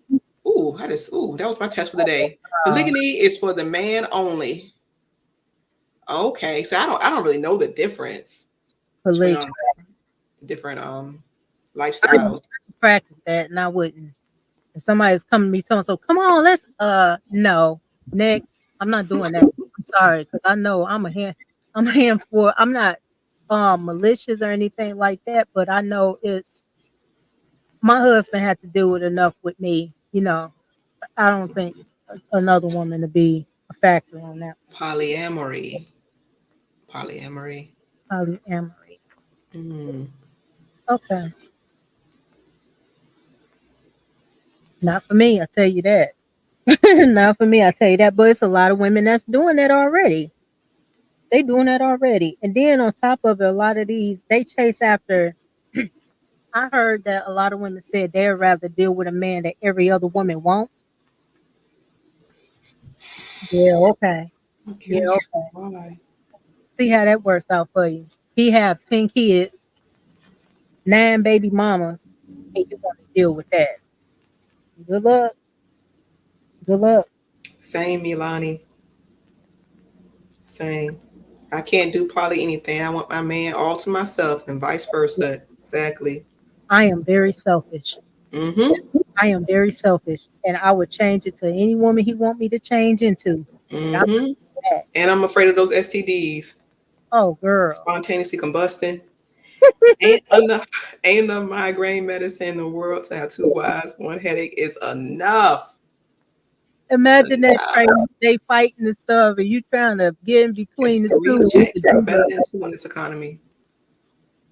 Yeah, yeah. Well, Oh, good luck on that one. selfish. Lady D, hey Lady D. I don't commit crimes, and polygamy is illegal in all 50 states in America. Okay. Mhm. But they got that going on, sis. It's a lot of quote unquote religions that does that here in the United States, and they don't believe in paperwork. They believe laying down with a woman is once they lay down with a woman, that's their wife.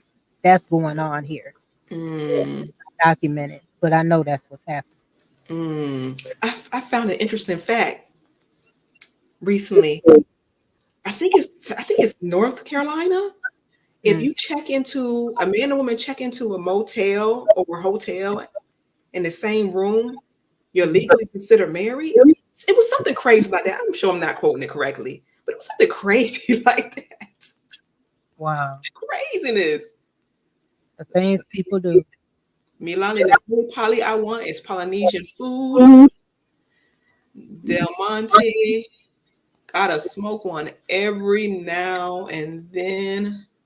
That smoke one every no, Every now and then every now and then on y'all. on y'all. Okay. Okay. Trey, religious polygamy is not illegal. Boss man, Lady D, Mormons, not accurate. Okay. Wow. Okay. Yes, we can move on to the next question, my dear.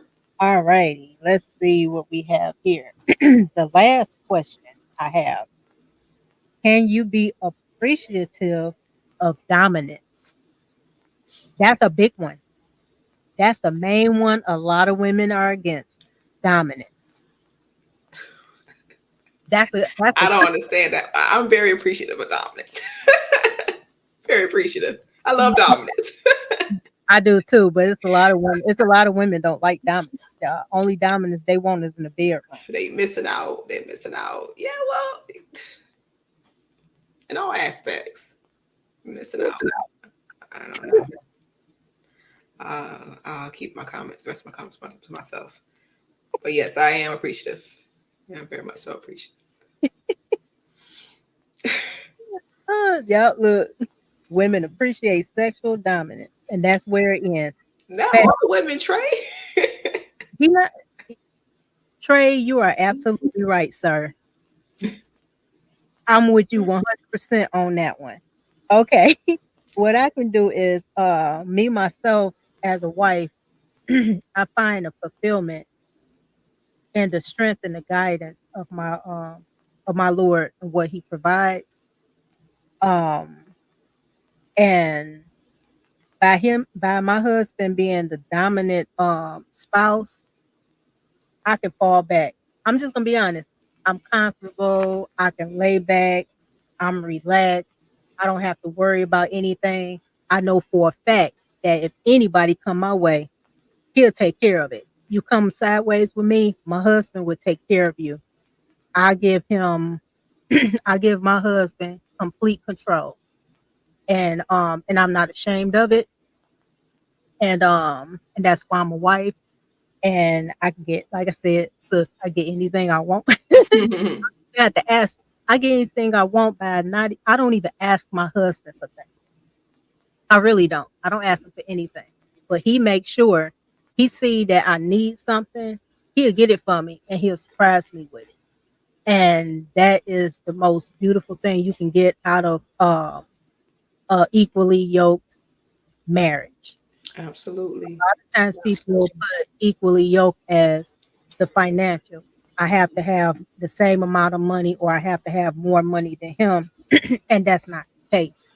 Um, Actually, a man is actually looking for stability, emotional stability from his wife. If you're not emotionally stable, that house will fall down. And a man, a lot of times, a lot of these men have toxic mothers or had a toxic mother. So they don't know how to discern certain things when it comes to women. But they do know this for a fact. They're not taking no disrespect from you because you want to be his mother instead of his wife. And that's not even right for you to even bark orders to your husband when um that's not your son. I just put that this way. That's not your son. We are to follow our men. And not every male, not don't follow males and don't follow every man unless you know that this is the one you want to be married to. And he followed God the right way. He followed the most high the right way. And everything else will fall in place for you. So only thing you do is make sure you stay prayed up. You pray for your husband as much as you can, and everything else will follow suit. Absolutely. Absolutely. We have to remember it's a place for that masculine and feminine energy. And if you know, if each spouse is embracing that fully, it allows us to see what the other is missing. You know, it's a balance. It's the yin and the yang. Right, You know, right. be promote conscious. Hey, HQ. Dominant is okay. Most men don't understand that means something different in practice, and they go the opposite way it's supposed to go. Women then get turned off by the concept. Oh yeah, I can see how some people could see it as not dominance but being a dictator. Hey, See, family. hey, promote conscious parenting with the Harrises. They're awesome. Hello, Yes, hello. Oh, good night, Trey. Thank you.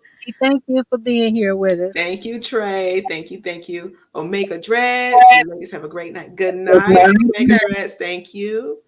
Boss man, if you struggle to follow a man, you just haven't found the right one you're willing to submit to, or you haven't been through enough to wear you down yet. Okay. All right. Before a lot of you go, if you want to support me and sis, our cash apps is in the going across the that thing. Mine, uh, Support. mine is Can Mrs. you feel the Ocho, love? and hers is Hunting Wisdom for the PayPal. Yes. See. Thank you, promoting conscious parenting. All right. Do we have any other questions, my dear? Oh no, that's it. All right. That was wonderful. Well But done. yeah, Well but to let everyone know, all the questions I asked everyone were the attributes of a submissive wife, not girlfriend, not jump offs. It's for wives. Love y'all too. so sweet. That was so sweet. Yes, absolutely. Absolutely. I had fun, sis. They went better than I expected. Yeah, but you know what? But you know what, y'all so lucky. I had some videos for y'all. uh Oh Next time we're man, gonna get it together. I'm telling you, I had some videos for y'all. Y'all would have loved all the videos, but we'll bring them up another time. I got some more for y'all. So All right. So final thoughts, sis? Shall I begin? Or would you like to go first? you can begin. I'll finish.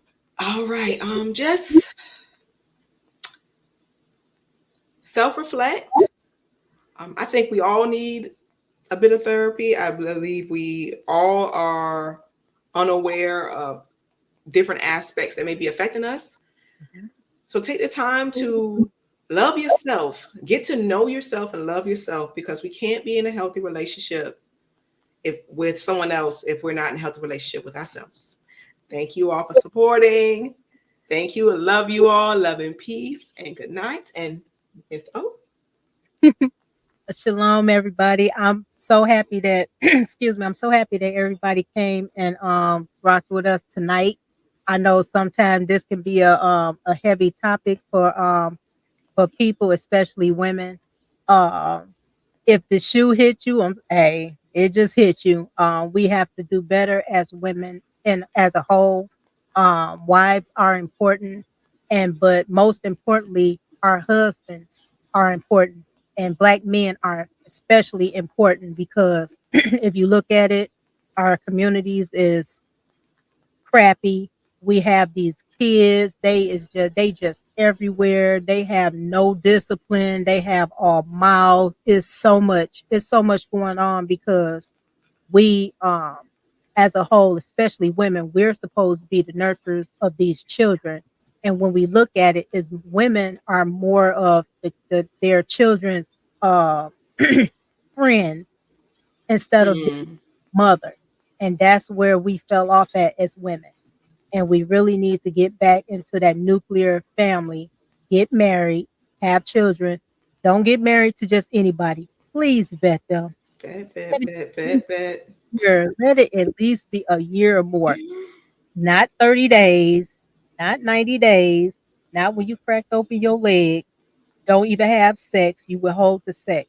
Ladies, withhold the sex. Know the man first.